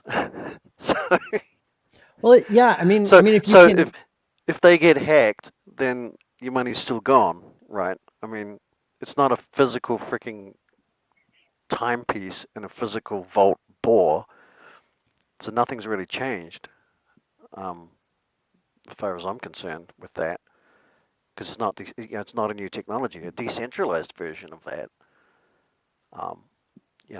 in utility. That makes sense. That's what we're doing. Well, yeah, I guess, right? So, yeah, I don't know. Yeah. I mean, it's like with the credit system, like why do I use a credit card for my online transactions instead of using a debit card or instead of using cash when I go to physical locations, is because I want to be able to do a chargeback if I don't get what I was promised. And that is like, that's a security layer that's built in that like relies on the fact that it's not settled with a bearer instrument that, is like completely a barrier instrument, right? It's kind of like another layer on top of things. And the fact that we can remove that, some of the complications of that weird layer of the credits, because like credit's just bad because you're borrowing from your future self. And for all sorts of other reasons that it ends up impacting society. And so to move to a system where, okay, I've got my crypto in a vault, and if somebody gets access to my seed words, then I've already created a recovery plan ahead of time that kicks in and causes it to where I can just make sure that the funds don't move right away. Why do you need to move your savings at the same moment in time? Like, it's just a huge security hole to be able to move your crypto at any second, when the whole way that a lot of people are getting hacked revolves around just getting access to your private key and moving the funds before you can do anything. Yeah. So, I mean, it's a solution like certificates of deposits existed in the world for a long time, in the physical world, and just seems to make sense. But yeah. Hey, Maddie, I'm gonna have to back out of here in sure. about 2 minutes, just so you know. I'll probably still be able to keep listening, which would be good. But yeah. Cool. Hey, Well, Crispy, Yeah, buddy. another congratulations on HEXFire.io. I took another look the other day, and I'm like, man, this is good. Anyone who hasn't played with that, it's yeah, thanks so much for doing that. It's just made when I get curious about things, it's just made my life so much easier. I know, Having doesn't that it? user interface. Yeah, it's just so Yeah. good. So Yeah, good. that means a lot coming from you. I know you get into the detail too. Sometimes, yeah. And Yeah. well, I quite often want to get into the detail, and I get frustrated quite quickly not having the tools to do it. And HEXFire.io is just like, oh man, thank you, buddy, thank you. Mostly it just scratches the itch, you know, Yeah, because yeah. yeah, But it's you all in know, one. It's all in one place, you know, and it's laid out logically, and I don't have to remember like 3 different technologies and websites to go to get this, that, and everything. And I mean, there was some stuff I was doing. I was having to write my own little, Web3 apps to go and query the blockchain to get it, because I couldn't get quite that kind of a search out of the other tools available. yeah. And then I learned GraphQL and all that, but I don't do it all the time. So it's like, so yeah, no, it's cool. It's I know cool. you Really run. cool. Well, thanks, man. You run into I run into barriers now with things like Web3. I haven't quite jumped the shark yet, but I'm going to have to do it because there's data we want to get, and you can't get it because there's no source. Yeah. You Yeah, that's know, right. and so it's silly that I can go on my computer or my phone and be sitting there flipping sites, but I can't get the data, right? I mean, well, I Yeah, guess it's that's all why. there, but you want to be able to get the same raw data and reorganize it and search it and display it in different ways. And we have access to it, but they don't give you the direct data. Yeah, Yeah. well, they do for Ethereum for the most part, but all these other chains, and I was, unfortunately, I was just going to say, just a heads up. Unfortunately, just learning the Web3 stuff and being able to do blockchain queries doesn't quite solve it, because if your client can't find an archive node and get it to give a damn, some of the stuff that you want to find way back in history, it just ends up can't even get. timing out and not returning anything. So a lot of the time you end up having to run your own node and some other indexing software on top of all of that. And yeah, but I mean, you're well down the track. You'll figure it out. It should Yeah. be fun. Should be fun. Well, it took time. So like this guy in chat was asking what kind of data was I talking about. Well, it seems so easy. Just go get the data and go display it, right? And in the beginning of Hex, right, we were doing a lot of cut and pasting, and then grabbing stuff from the contract, and and Hex.Vision's great. There's a lot of things I can do there, but then I start running into 10,000 record limits, and then you shift to explorers and you have the same types of issues. And anyways, it's just this whole idea that yes, things are coming along. It'll get better. over time. It got a lot better, right? I couldn't do what I did this year last year. Yeah. And Yeah. so now we're getting closer. But then, you know, we get those forks that are out there, and I'm scraping deck screener, you know, to get the price, because I got nowhere to get a price feed. You know, but if I was kind of like set up with Web3, I could maybe use somebody's API to go get it and go drop it to my own data set. Well, yeah, that's actually reasonable. Well, with like Uniswap v2 at least, because the contract addresses for the various pairs tend not to change. It's actually quite easy to get prices. You just, yeah. I haven't looked into V3. I think that's a whole different kettle of fish, because the NFT contracts and things are coming. I don't know how it works. I mean, they're coming and going all the time, and I'm probably just looking in the wrong place. But yeah, and yeah, Ethers JS. I've switched to that on Richard's recommendation, actually, about 2 years after he recommended it, and it is definitely easier to use than Web3.js when you do get to that. So yeah, in my opinion. Fun. Mm-hmm. All right, I got to go, guys. I just needed to get that thanks out because yeah, this is an amazing tool, and yeah, I mean, another thing I didn't have to write and never was going to anyway, because I know how much work is involved and just how long it takes, and I don't tend to stick to things long enough to get that done. Yeah, I've lost more than a couple hundred hours making mistakes and having to redo everything.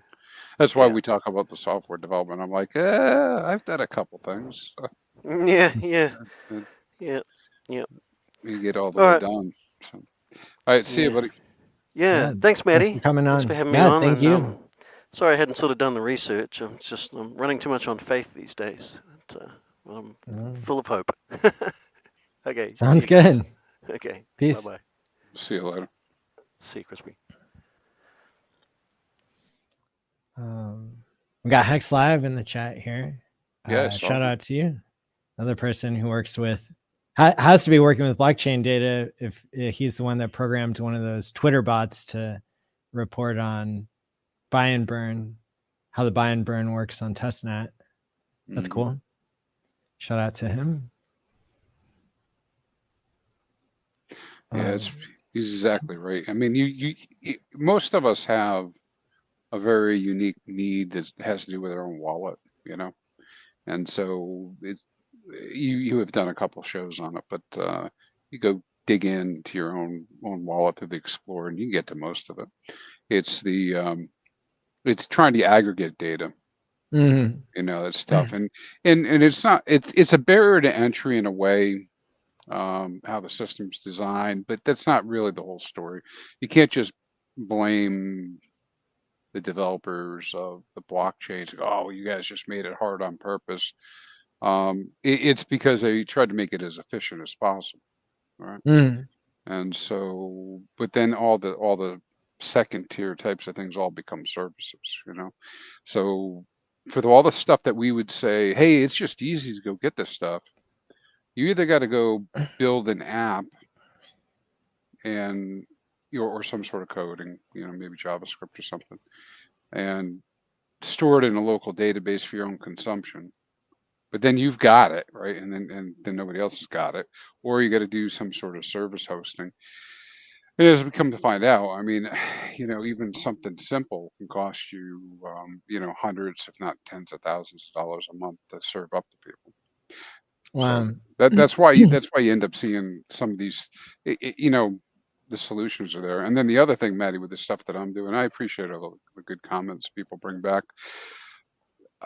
It's a narrow, you know, there's maybe 20% of what I put up there, like maybe applies to everybody, but like a third of the people, they don't really care at all, you know, about that, which is fine. I kind of expect this.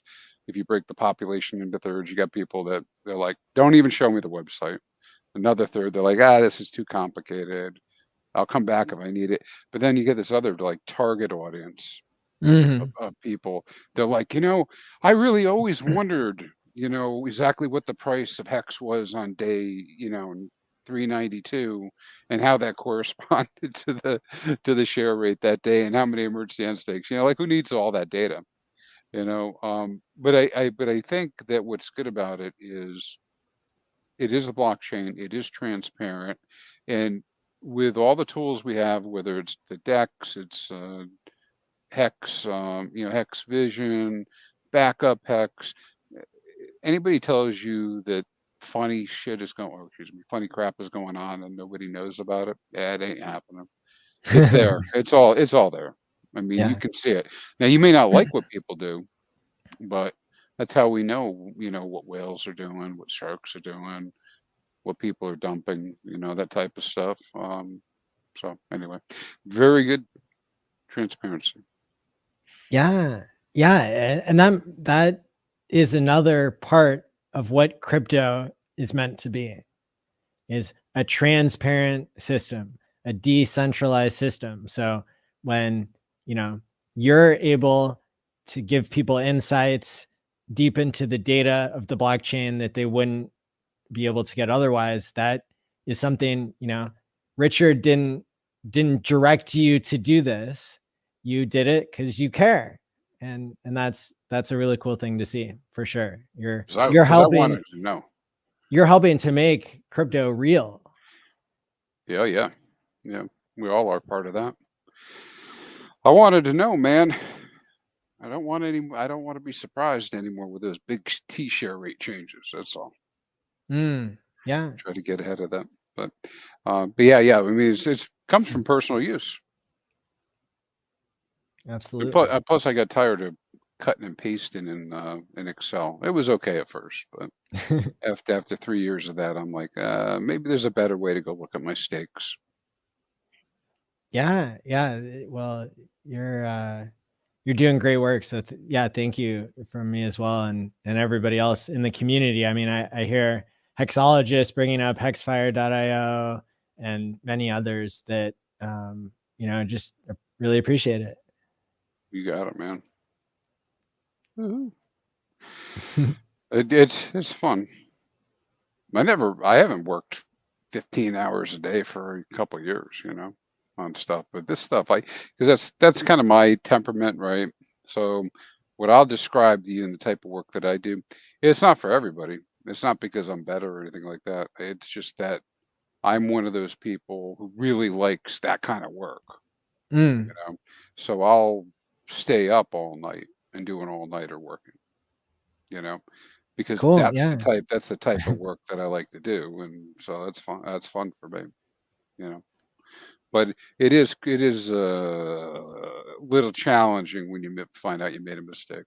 So you got to turn around and redo it all. Sounds familiar. Yeah. Cool. Yeah. What else? So what else has been going on in the space that needs to be addressed or could be addressed here? I don't know what we can do, but we talked about this last week a little bit. You guys already covered the kind of like talking, you know, people working together stuff. Man, if nothing else, I like the simplicity of some of the viral marketing that's taken place in some other products.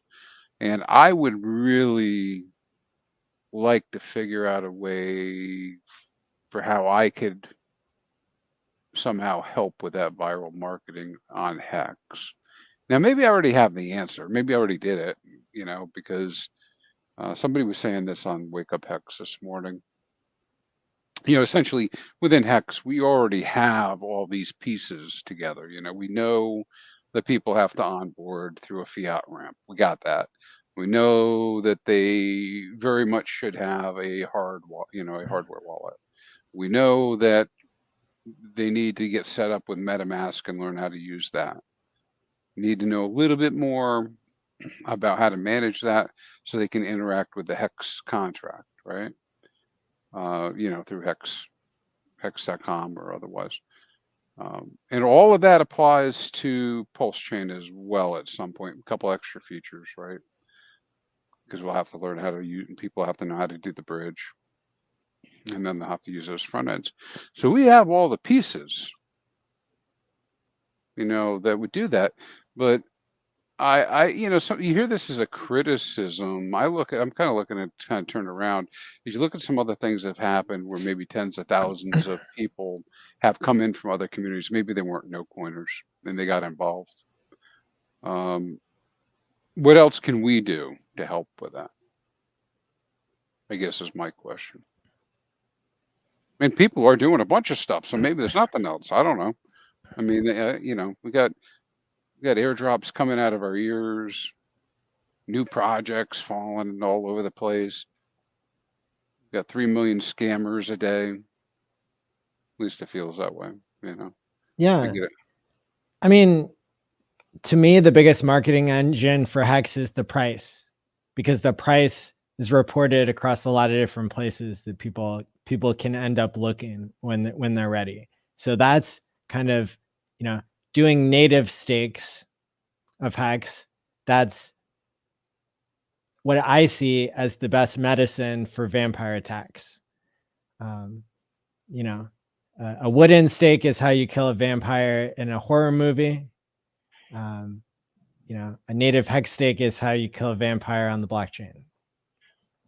I think that crypto as a technology sucks. I think our onboarding sucks, even though I try really hard at it, and I know a lot of other people do. It's like, a hardware wallet is out of the question in my mind for onboarding people who aren't already putting lots of money in. To get new people, to get the masses in who, who would benefit the most from crypto.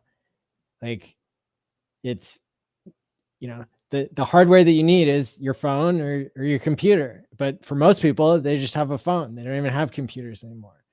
And so, I get it that some people get hacked every once in a while, but normally people get hacked by giving up their seed phrase and by not having the technology yet to stop that from happening if somebody does trick them into giving 12 words. I think in the future, being able to gift a smart vault to people and have the recovery option pretty simply just goes back to the person that onboarded you is a pretty cool system that could help with adoption to just decrease the friction points for getting people set up with a, it's not a wallet, but it is nicely compatible with MetaMask, which is really helpful. I think that, just giving people more security while not lecturing them about it and not even having to bring it up as much, is valuable for onboarding. And having low fees. How many of us tried to onboard people with high fees? And it's a little embarrassing to try to say, yeah, we're trying to change the financial system over here, but our fees are higher than your bank accounts are. Yeah. That doesn't add up. That doesn't show logical consistency. And so, yeah.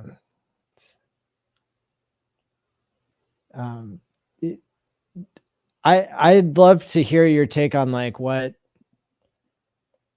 would help people not be so scared by regulation.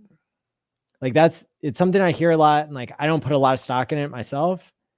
But there's probably more to it than I see.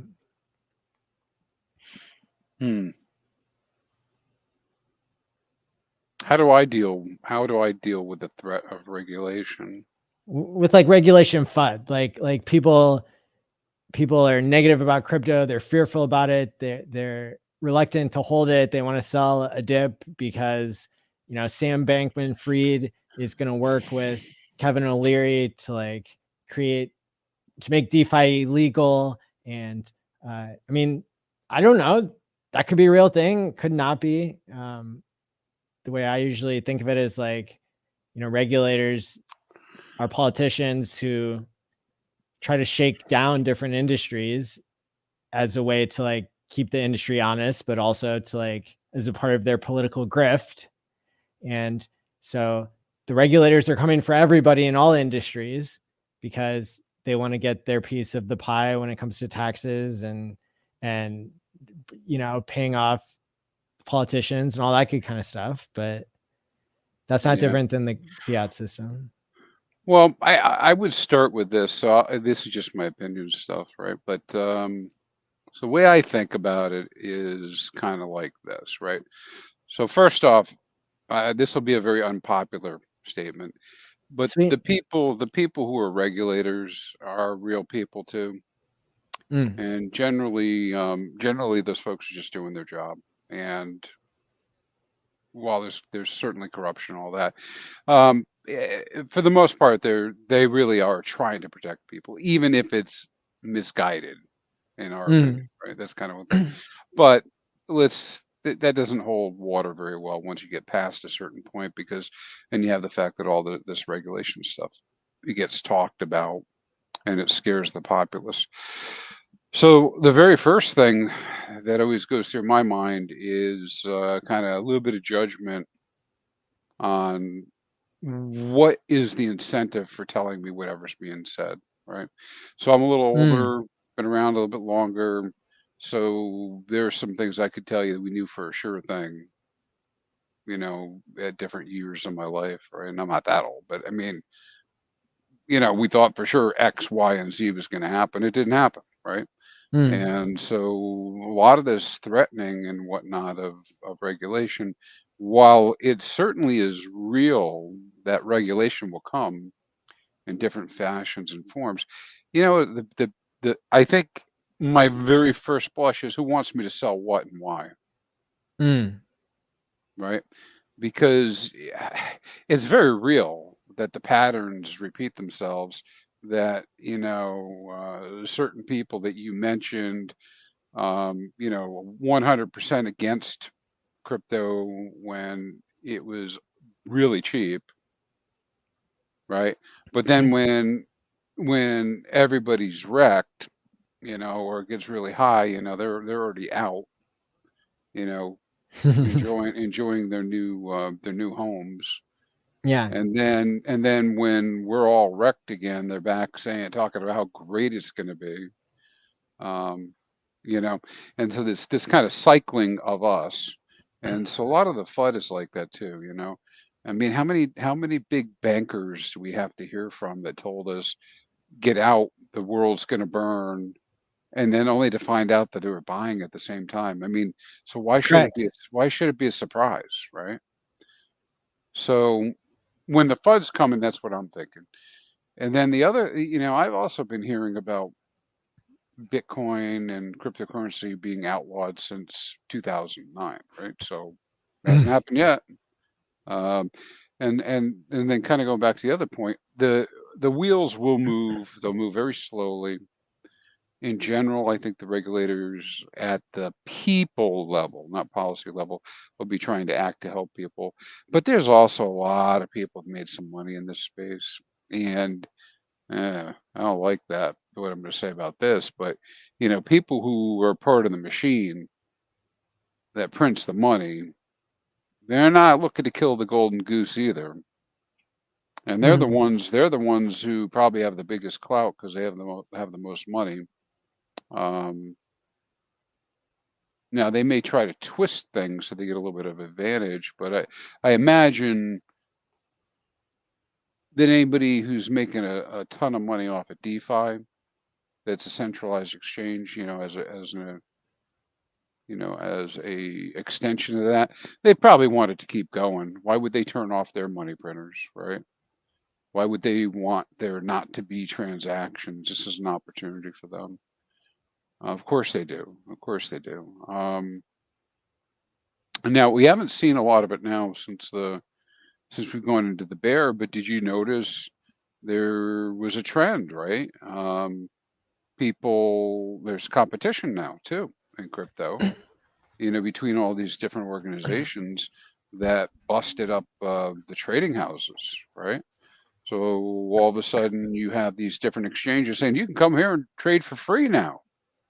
I don't know if you noticed that, or no fees, or you can go to one of the companies you mentioned today, and you sign up for a plan that you pay $30 or something a month, and you can trade all you want with the pro account. I mean, so there's a lot of stuff going on. There's a lot of money happening. Yeah, I mean, they make it up in the spreads, and they are just kind of like lying to users who don't understand that, in my opinion. Yeah, they get it. Yeah, they definitely get theirs in the end. We try to affect change until you don't have to go to the fiat at all, ever, which may be a thing someday, right? I mean, there may be a time where that's the case, but I guess that's where the whole rub with the regulation comes in. Yeah, and I mean, to be honest, when I look around at the majority of people's experience in crypto, getting lied to by influencers who are not disclosing their paid promotions, who are dumping on their followers' heads. We saw one guy get called out for that big time recently on Twitter. Can't remember which influencer it was off the top of my head, but I mean, somebody did a full analysis into the guy's wallet, and was it Lark Davis? Yeah, I think you're talking about the Lark. Yeah. Lark Davis got called out. Like, all the receipts were shown, and so I hope that regulators take out 99% of crypto, because it's only the 1% that we seem to be involved with that isn't either like kind of just shilling their own bags, or technically incompetent, or sold out already. I mean, it's like all the original Bitcoiners, I shouldn't say all, I shouldn't speak in absolutes, but like all of the leadership in the Bitcoin space has built up more around rhetoric than anything else. I mean, the fact that Michael Saylor was talking about, I mean, he proved that he didn't even understand how the Lightning Network worked. I mean, it's a complete meme, like, even to be in Bitcoin, which was for a long time the best thing that there was. And so when Brian Armstrong, and Vitalik and everybody else is just kind of not necessarily stayed true to the cause, right? If Vitalik wanted a world computer, why did he let Ethereum become a store of value? That seems like an incentive problem to me. Why did he sell the top every time the last 2 cycles? Why did the Ethereum Foundation dump on everybody's heads? Like, it's just everybody's playing an angle, and very few people who start off being in it for the tech are in it for the tech. So if the regulators want to clean out that part of the crypto space, that'd be pretty cool. But I don't see them coming after necessarily. I don't see them coming after HEX or PulseChain for legitimate reasons. I'll say that much. Yeah. I mean, I think it's important for us to be concerned about. I agree with that. And I think that where we can become activists and be involved, we should be, because you want to protect your own livelihood. But yeah, otherwise, it's like, politics kind of stink, but the comparison anyways. But I mean, we just have to work through it over time.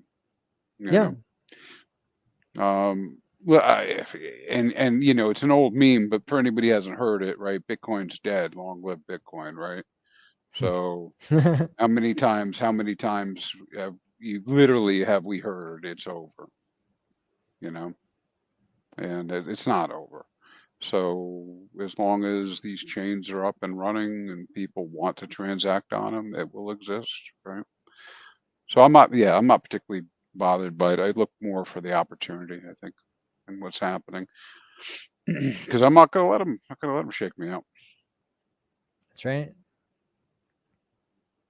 You know, and that's part of what time locking helps with too. Is like it does. I maybe that's why this bear market isn't as difficult for me as the last one. I think being a public facing person in HEX keeps me more socially accountable, and kind of just practicing what I preach is easier than trying to listen to other people keep the faith, and me kind of just being down overall in my crypto portfolio like I was in the first bear market that I was in. It was like, it sucks. I was down 70%. And Oh yeah, me too. like I just had to kind of find the people on 90%. YouTube who would hold the faith and do my best to try to buy dips, dollar cost average in, not invest more than I would want to lose, and just try to keep myself busy and engaged in the bear market. And I see the engagement amongst HEX streamers and our community. I mean, it seems off the chart to me for being down 94% in price. We are not down 94% in community. We might be down 50% or 60%, but most other cryptos have cleared out. Most other cryptos don't have hundreds of people watching the streams, let alone thousands of people watching the streams weekly during such a huge correction. So imagine what's going to happen when this part of the cycle moves on. And I think it's going to surprise a lot of people. I think it's going to surprise a lot of people too. It's going to surprise me, I bet. So a couple coins. What I mean by that is it's hard to even. I remember being 10x higher price, but it's hard to remember the feeling of that at the moment. But when it comes back, I know we'll remember, and it'll come on pretty strong. So a couple things, right? For all the people, because I guess one thing's about the advice. Let me take that on second. But the first piece that I'll talk about is about a year ago, all-time highs. I had about 50%. Well, I guess it wouldn't be 50%. I probably had about 30%, 33% less HEX than I have today. Why is that? Why is that? Oh, it's because I'm staked. Yeah. So I get yield every day. So I think there's definitely a difference, and I get the argument. People can quote and say, "Oh, but Richard said, you could have made more just from holding." You can't. You can't. Okay, whatever. I mean, that's not my argument. My argument is that if I had a million HEX a year ago, I now have 1.5 million. That's my discussion and my argument. And so when we go 10x on that, I'll be much happier. My 10x isn't calculated on my old coin count, right? Yeah, and I'm just giving kind of like numbers out there, right? Because I know not everybody got 30 or 40%, APY on their stakes. But the point is, you get that. Yeah. Ryan, my man. Shout out Ryan Lopez. You really should shout him out, man. HEX Daily Stats. He and Tagash did that, right? Oh, that's right. Yeah, they did. Hey, thanks, guys. That's the site, man. A lot of people don't realize I use their data every day. So quite a bit of the data that I'm using is coming through the pipeline that they built of data. I try to tell people as much as possible about that. That's where I go to check the gas price before I do a transaction multiple times a week. It's like I check it on HEX Daily Stats. And then I look other places too, but it's on the home screen. Shortcut on the home screen of my phone for sure. Yeah, Falcon, I would do all sorts of stuff, man. I'd probably fall down the rabbit hole. I might not ever come back.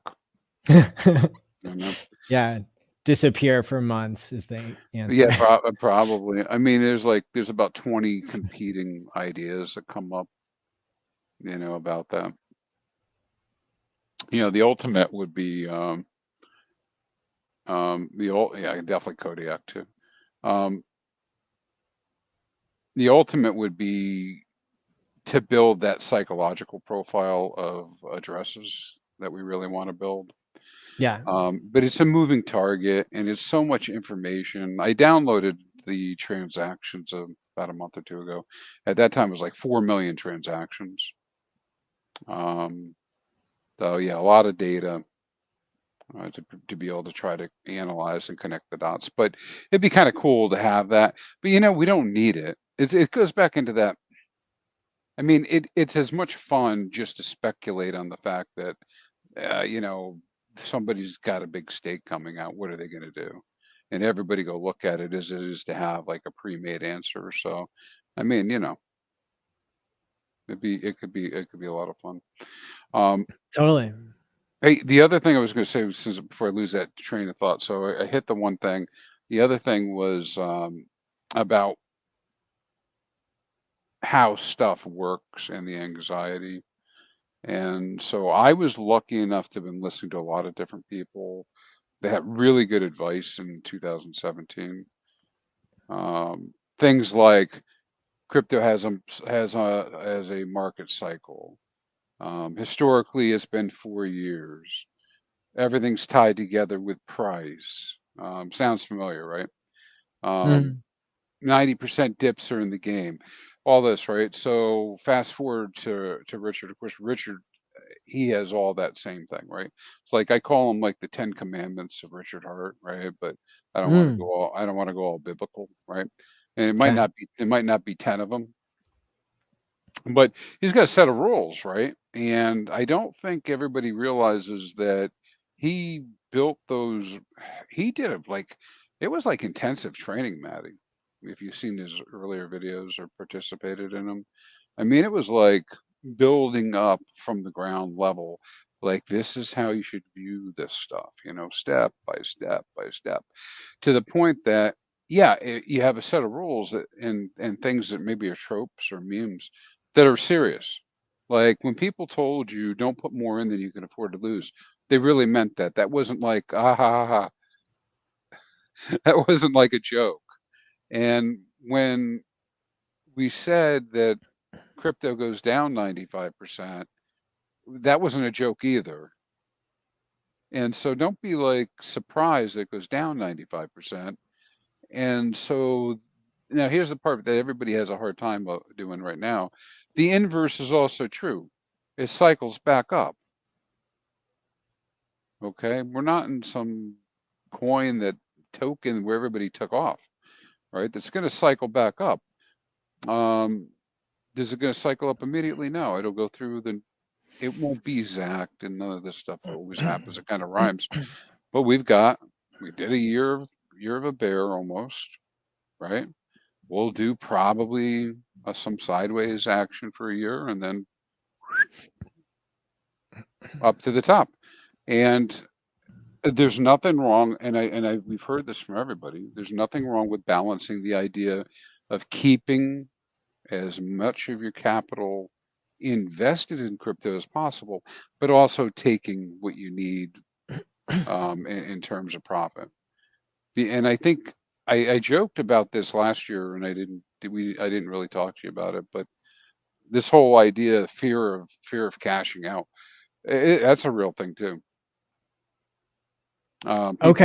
People experience that, like when the market's going up. Yeah, when the market's going up, because like you take somebody today and we're at 3 cents, and they're like, emotionally they might be like, oh, this stinks, right? Well, then everybody's jiving and things are going really good, and all of a sudden we do a 3x or 2x, and then a couple weeks later we're up another x, and then all of a sudden you're like, wow, this is at 30 cents. We haven't hit all-time high yet. So quite often, I don't think I'm the only one that might do this. I'll be like, oh, I'm gonna hold off. I'm not gonna sell, right? Well, that might be the most extreme best thing I could do. And in fact, I think I told you that this is what I did. so I held, but that doesn't mean that you shouldn't at least have some sort of a program plan to sell. and I don't mean sell your entire bag. People do whatever they want to do, but have some sort of a plan so they know what to do and when to do it for themselves. And it should be tied to whatever their financial goals are, whatever their needs are, whatever their plan is, to be able to do that. Because as much as I hate the fact when you do see these things like the founders and stuff selling, when was the best time for them to sell? Well, I guess it was the top. They made the top, maybe. Yeah, made the top. And then they made the top, not the top, right? And I mean, yeah, that kind of goes back to my point of like, if they hadn't sold the top, then it would have presumably bubbled up more and then become even more of a problem for gas fees. So in a way, maybe they did their part, but. All right, so I'm blabbering probably, but this is just some of my thoughts about things. Well, I'm going to be really curious to see what happens with time pays me as a mechanism to dollar cost average out of things over different time frames.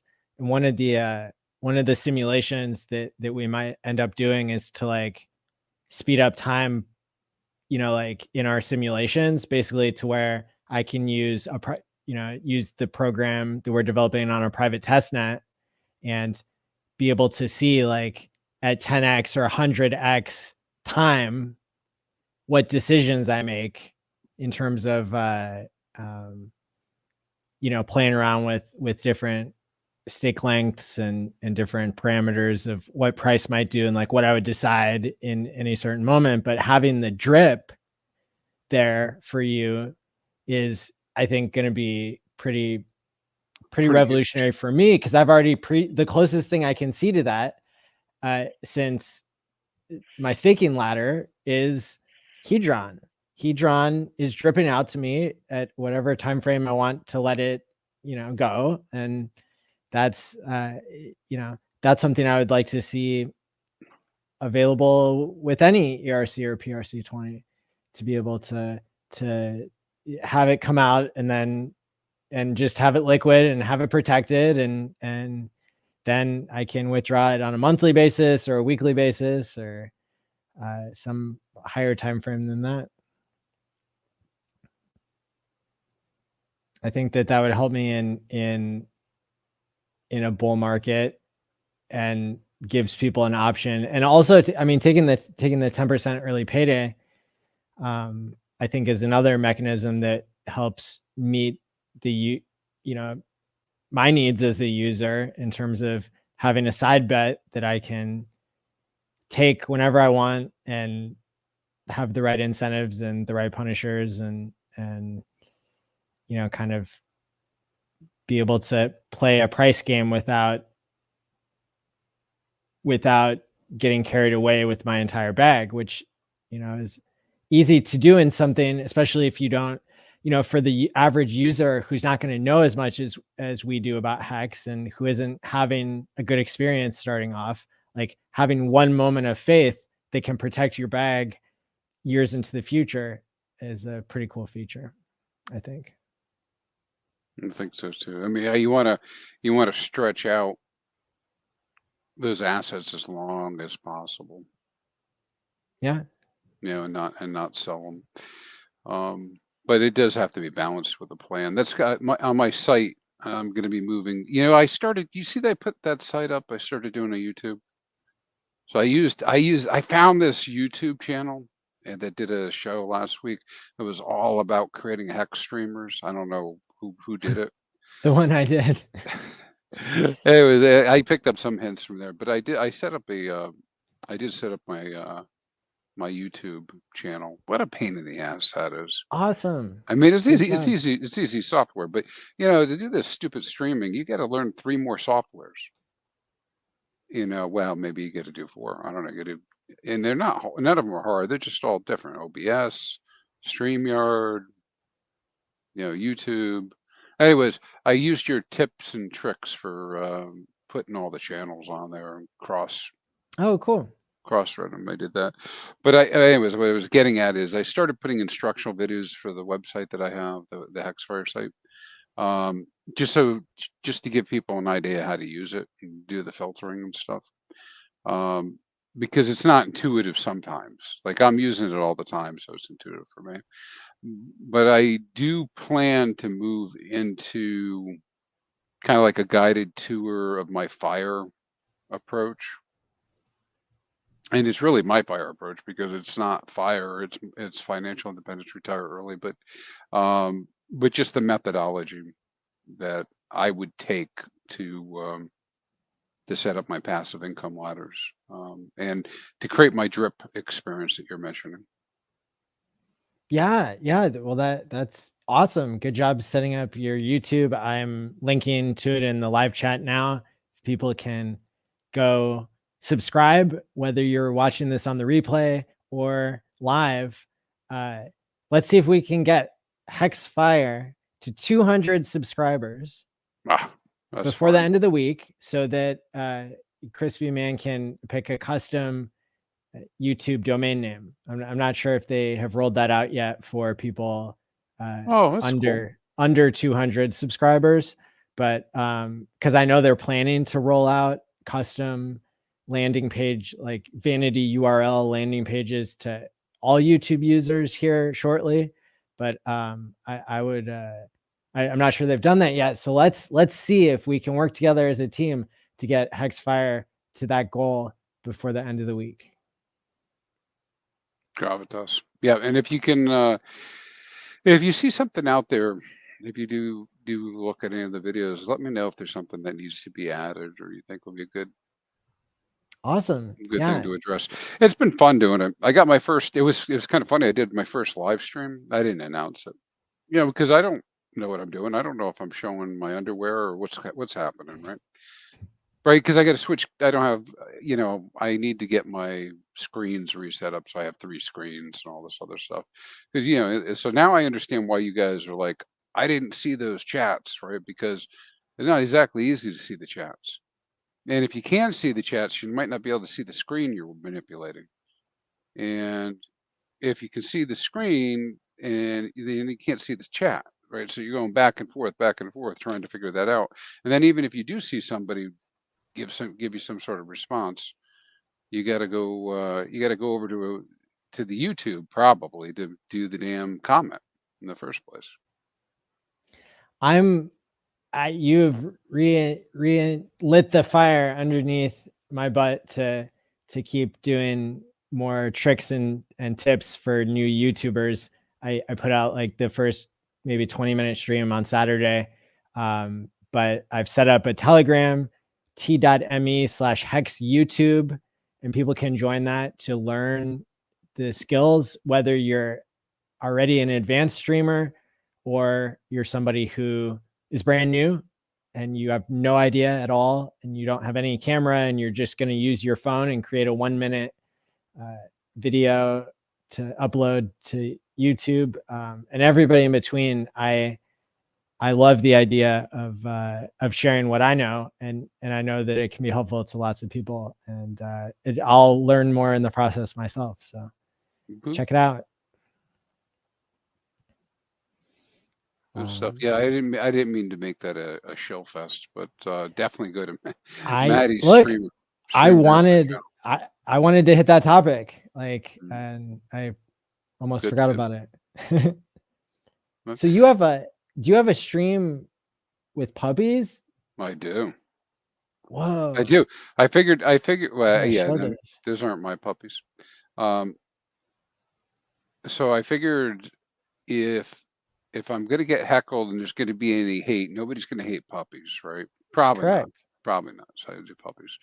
So there's a charity that I'm involved in because we're actually waiting to get a working dog for my wife, and so there's a charity that I'm involved in, and what they do is they train puppies from birth to be not emotional assistance dogs, but working dogs, right? So dogs who will be trained to open doors and pick things up off the floor, or if you've seen dogs with support handles, So they'll have a handle that comes up, and they're fitted and trained to, work with their owner, that type of thing. Anyways, but this is a batch of those puppies, Cool. and they train them, and it costs north of $25,000 to train a dog, which is something I never knew. I didn't know that either, that was that kind of money that was involved. Wow. And so this is a charity. I think they've been doing it 20 years. I'd have to go look at it. So if eventually here, I thought maybe I'd do a stream or something with them, or do a stream on it. But they, they pair people up. People will apply for a puppy. They'll go get interviewed, and they'll determine what kind of training needs to be done with the puppies. And it takes a good year and a half to train them. And then the people will come there, and the people will come there and actually stay for 2 weeks, and they train in-house with the puppies. At that point, they're probably young adults, but to make sure they can be, correctly done.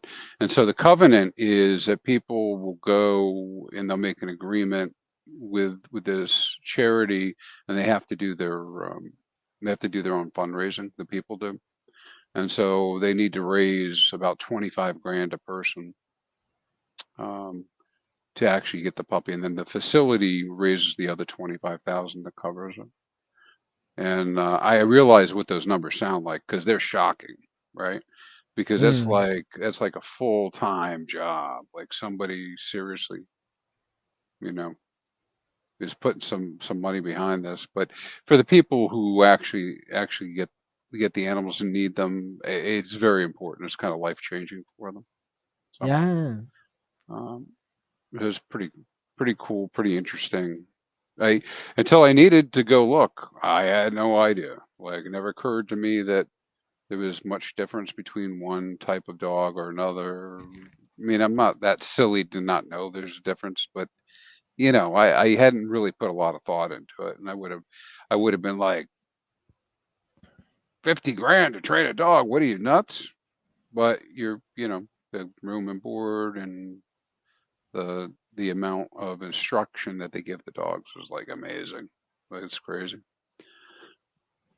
Yeah, and in the grand scheme of things, to treat medical and psychological problems is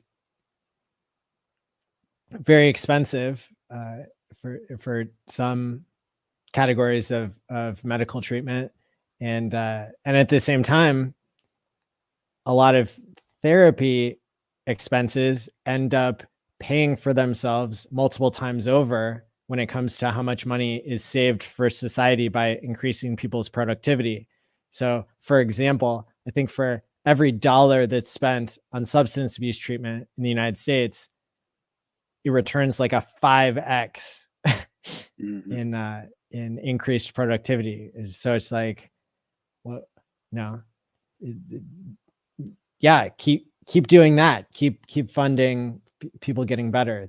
That is that's the way forward for sure. So I love this. I love that you've incorporated it, because it really speaks to me as like part of the mission of HEX is to make the world a better place, and let like you said, what better thing than a cause plenty of people can get behind, and something that's so cute and pro-social. I like Very puppies. cool. It's cool. They're fun. Yeah. The you probably have been exposed to these types of animals before, but they they train them to do all sorts of stuff. Like, there are a lot of people who do need assistance at home, for a variety of different reasons. And so they can be trained to tell people when to take their medications. They've upgraded to utilizing you know, like timers and phone alarms, that type of stuff. So the dogs will know, they can tell the difference between the alarms. They train them for that. Wow. You know, they can retrieve, you know, they'll be taught to retrieve the pill bag or the medicine bag for the person, that type of thing. They also all sorts of really neat stuff. Very cool. Yeah, I'm sure you'll hear more about this. Yeah. Well, you're off to a great start for getting up and running with this kind of a stream. That's awesome. Well done. Yeah, my next one's going to be the bird feeder. I'll do that one next, right? So I'll have the HEX bird feeder. I don't think anybody's done that yet, right? But I haven't seen it. No. those could be hilarious. I don't think I ever sent you the picture of my squirrel house in the backyard. So yeah, we live in the Northeast. I know squirrels are in a lot of different places, but pretty much feeding birds means you're feeding squirrels. And so we actually have a bird cam. We have one set up. It's on the bird feeder. So you can actually see all the different birds. And man, I don't pay attention to a lot of stuff. Now though I can tell you what the difference is between a robin and a cardinal, and I can tell you whether, because my wife told me, right? Like, what kind of bird is that? So that's a cardinal. I said, well, how come it looks like that? Because that's the male, you know. So now I can tell the difference between the colors and stuff. I'm not really a bird watcher, but the squirrels. So we get. I think we've had 8 or 9 squirrels back there at one time, playing and fighting over the bird food. That's the cam that I want to put up. I want to get the camera up and watch those guys. Maybe I'll stream that. That'd be kind of fun. Yeah. I think it appeals to different audiences. Well, nature lovers are covered, but either way. Well, yeah, you know, a lot of people don't know this little known fact. Squirrels are very smart, very smart. Most people probably wouldn't think they're very smart because they like to run in the road in front of you, right? So they're very smart. They live to be over 20 years old on average, except for the ones that get run over. Except for the ones that get run over. But I guess that's maybe that's kind of like evolution. And in the 1800s, right, it was pretty common to have pet squirrels, like pet cats. Really? Now you've heard of like ferrets before, right? Sure. Yeah, ferrets. So, I mean, it's not too far off. I mean, a little different animal, but not too far off. But they can be very, very social. A little faster. And so, anyways, they'll and they recognize your voice. They can recognize the tone of your voice and some words. Now, I'm not saying that squirrels talk to me. What I'm saying is that they can recognize patterns and noises and stuff. And so I've actually trained our squirrels because I don't want the dogs to get them. So we have a code word for the squirrels. And so if I'm going to put my dogs out back, I yell out the window, dogs, dogs, dogs. And they're gone. They're gone. They evaporate. But it's a good plan, right? Because I don't want them to catch one of the squirrels. I'll end up with a vet bill too, right? So they scatter, dogs come out. But that's been my little experiment with them. Yeah. I must be getting tired because I'm talking about squirrels. So. Must be getting squirrely. Yeah, it's well, it's, you know, related to your stream that you have running that has the cool combination between puppies and well, I guess a live cam of nature and HEX data. and look into the future of the TShares. So that's really cool.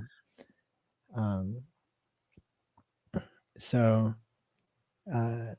great. Yeah. So people, if you want to learn more about being a YouTuber, join the Telegram. If you want to support new streamers, that's another place where I am cross promoting people. And so check it out. There are already a number of channels that I went over in the first stream that I am aware of and wanted other people to help subscribe and support each other. The more that we can grow our community of streamers in the bear market, the better. And that's why for the 3rd annual online HEX conference that I'll be hosting January 6th through 9th, I want to see if we can double the number of streamers that we had last year, which was probably a world record at the time, being about 85 or 90 different channels participating in a single online crypto event, where there were no sponsorships and no selling out. So that hopefully that'll all come together super well, as I think it will this year. And so I'll be announcing more details in my twice weekly streams going forward, and I'm sure across all the different platforms. So check it out.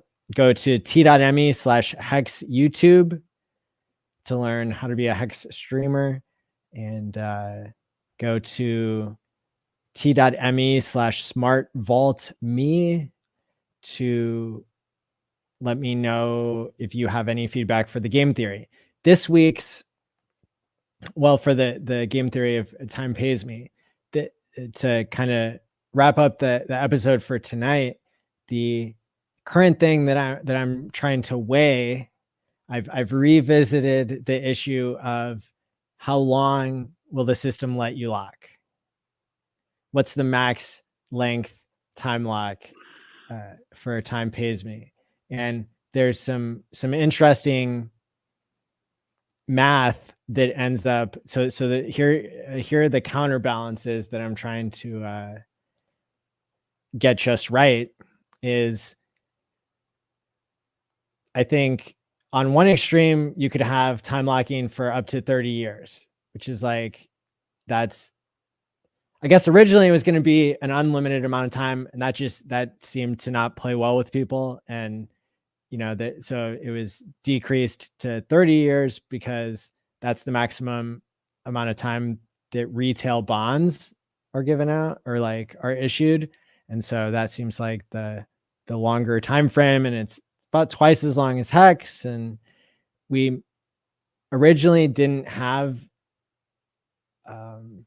the same limitations with HEX. I mean, apparently HEX was supposed to originally be a 30-year thing or a 20-year thing, and it got scaled back because of the gas cost estimates. We probably have a more efficient way to calculate people's yield from other people taking their 10% early payday and you leaving your 10% in. So there is it's not necessarily based around a certain time frame of a day, but it's more event based. But anyway, the point is that there are still efficiencies to be had by doing a shorter time period. Whether you're doing your accounting the way HEX does, or whether you're doing a version that's not as computationally hard on the blockchain, you could still get multiple X's of easier computation, of less addition being done on the blockchain. If you're let's say if we take the example of a 1 year maximum stake length, which is on the lower end. And so I was thinking to myself, just trying to figure out where, what do the extremes look like, and what are the trade-offs? Because you get to save a bunch of computation on the blockchain and it also comes down to rounding, because with coins that are not going to appreciate much in value, if people are time locking, random new ERC20s that are pump and dump scams, then the rewards that people get over time, the drip that people get over time, if you do a 30-year time lock with a coin that goes down 90% the first week and then never gets back up again, it really starts to get you into territory where you start to question if it's a good experience for the user, if it makes sense. And so anyway, it's that's something I'm still sorting out and I'm probably gonna play around with and want feedback on from people is because the advantage of being able to time lock longer is, of course, that you have strong hands, that the majority of APY in crypto comes from the interaction between holding over long time periods, the right thing, and the adoption and price appreciation that occurs, because storing value over time that's the definition of time locking. The two are synonymous. And so, especially if you have something that's deflationary like PulseChain and PulseX, now you're really off to the races, because the longer you hold it, the less of a total supply it'll have. So there's the buy and burn mechanism on PulseChain and PulseX are really well suited for time locking. So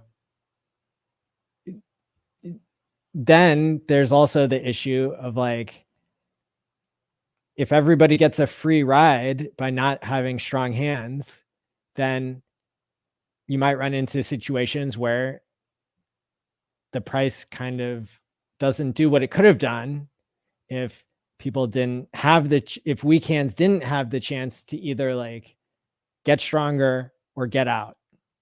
And so basically you can have more violent bubbles if everybody's time locked. You have more violent bubbles. And theoretically, and it seems like that's how it works.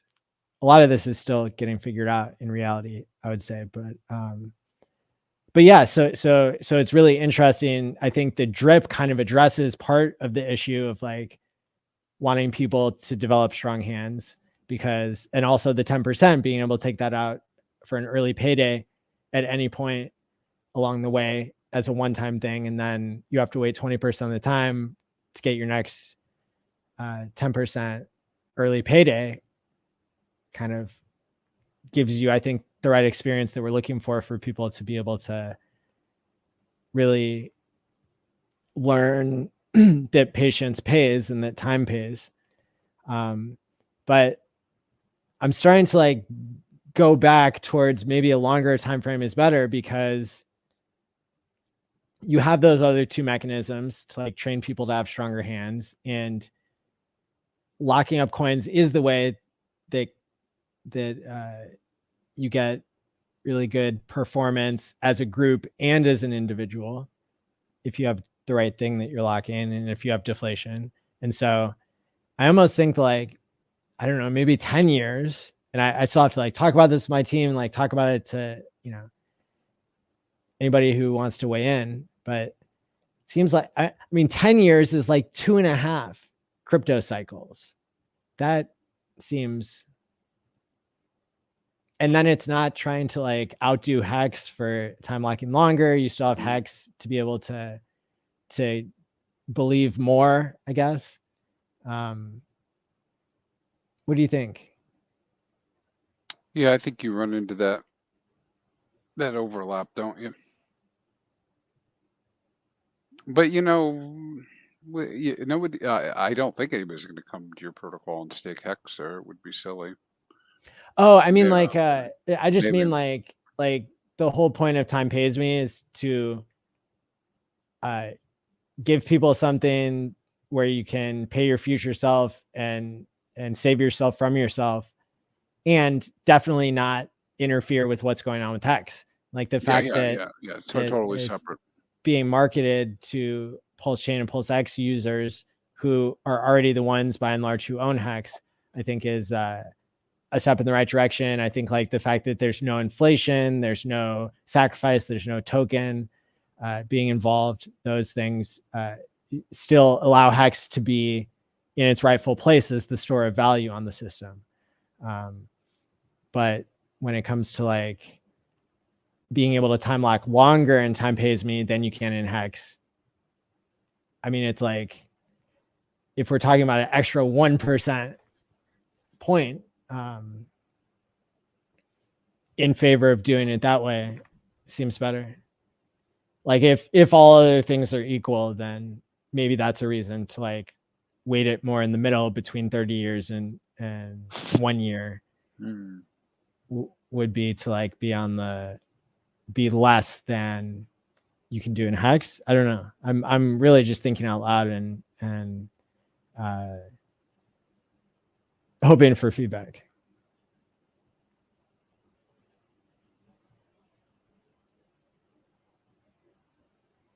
So yeah, if people jump into the Smart Vault Me Telegram, then you can weigh in on this. And But you'd still give people the option, right, to decide how long they want to stake for, right? People can choose any duration below the max. And so the decision is what will the max be? And I'm trying to consider, like, because these are design decisions that should make a big difference in how the product is used. So I want to hear people's arguments for why the maximum should be 1 year, why the maximum should be 10 years, and why it should be 30 years. And try to consider all the trade-offs there between the network costs. Because I mean, yeah, if you time lock for a year, then you can come back a year later, or maybe, still this is in the design phase. Like it's programmable money. We could make any rule we want. You could time lock for a year, and then at that moment, the next block, you could say, I want to time lock for another year after that. Like we can make up any rules that we want that are going to make the most sense, probably. So consensus discussion makes sense.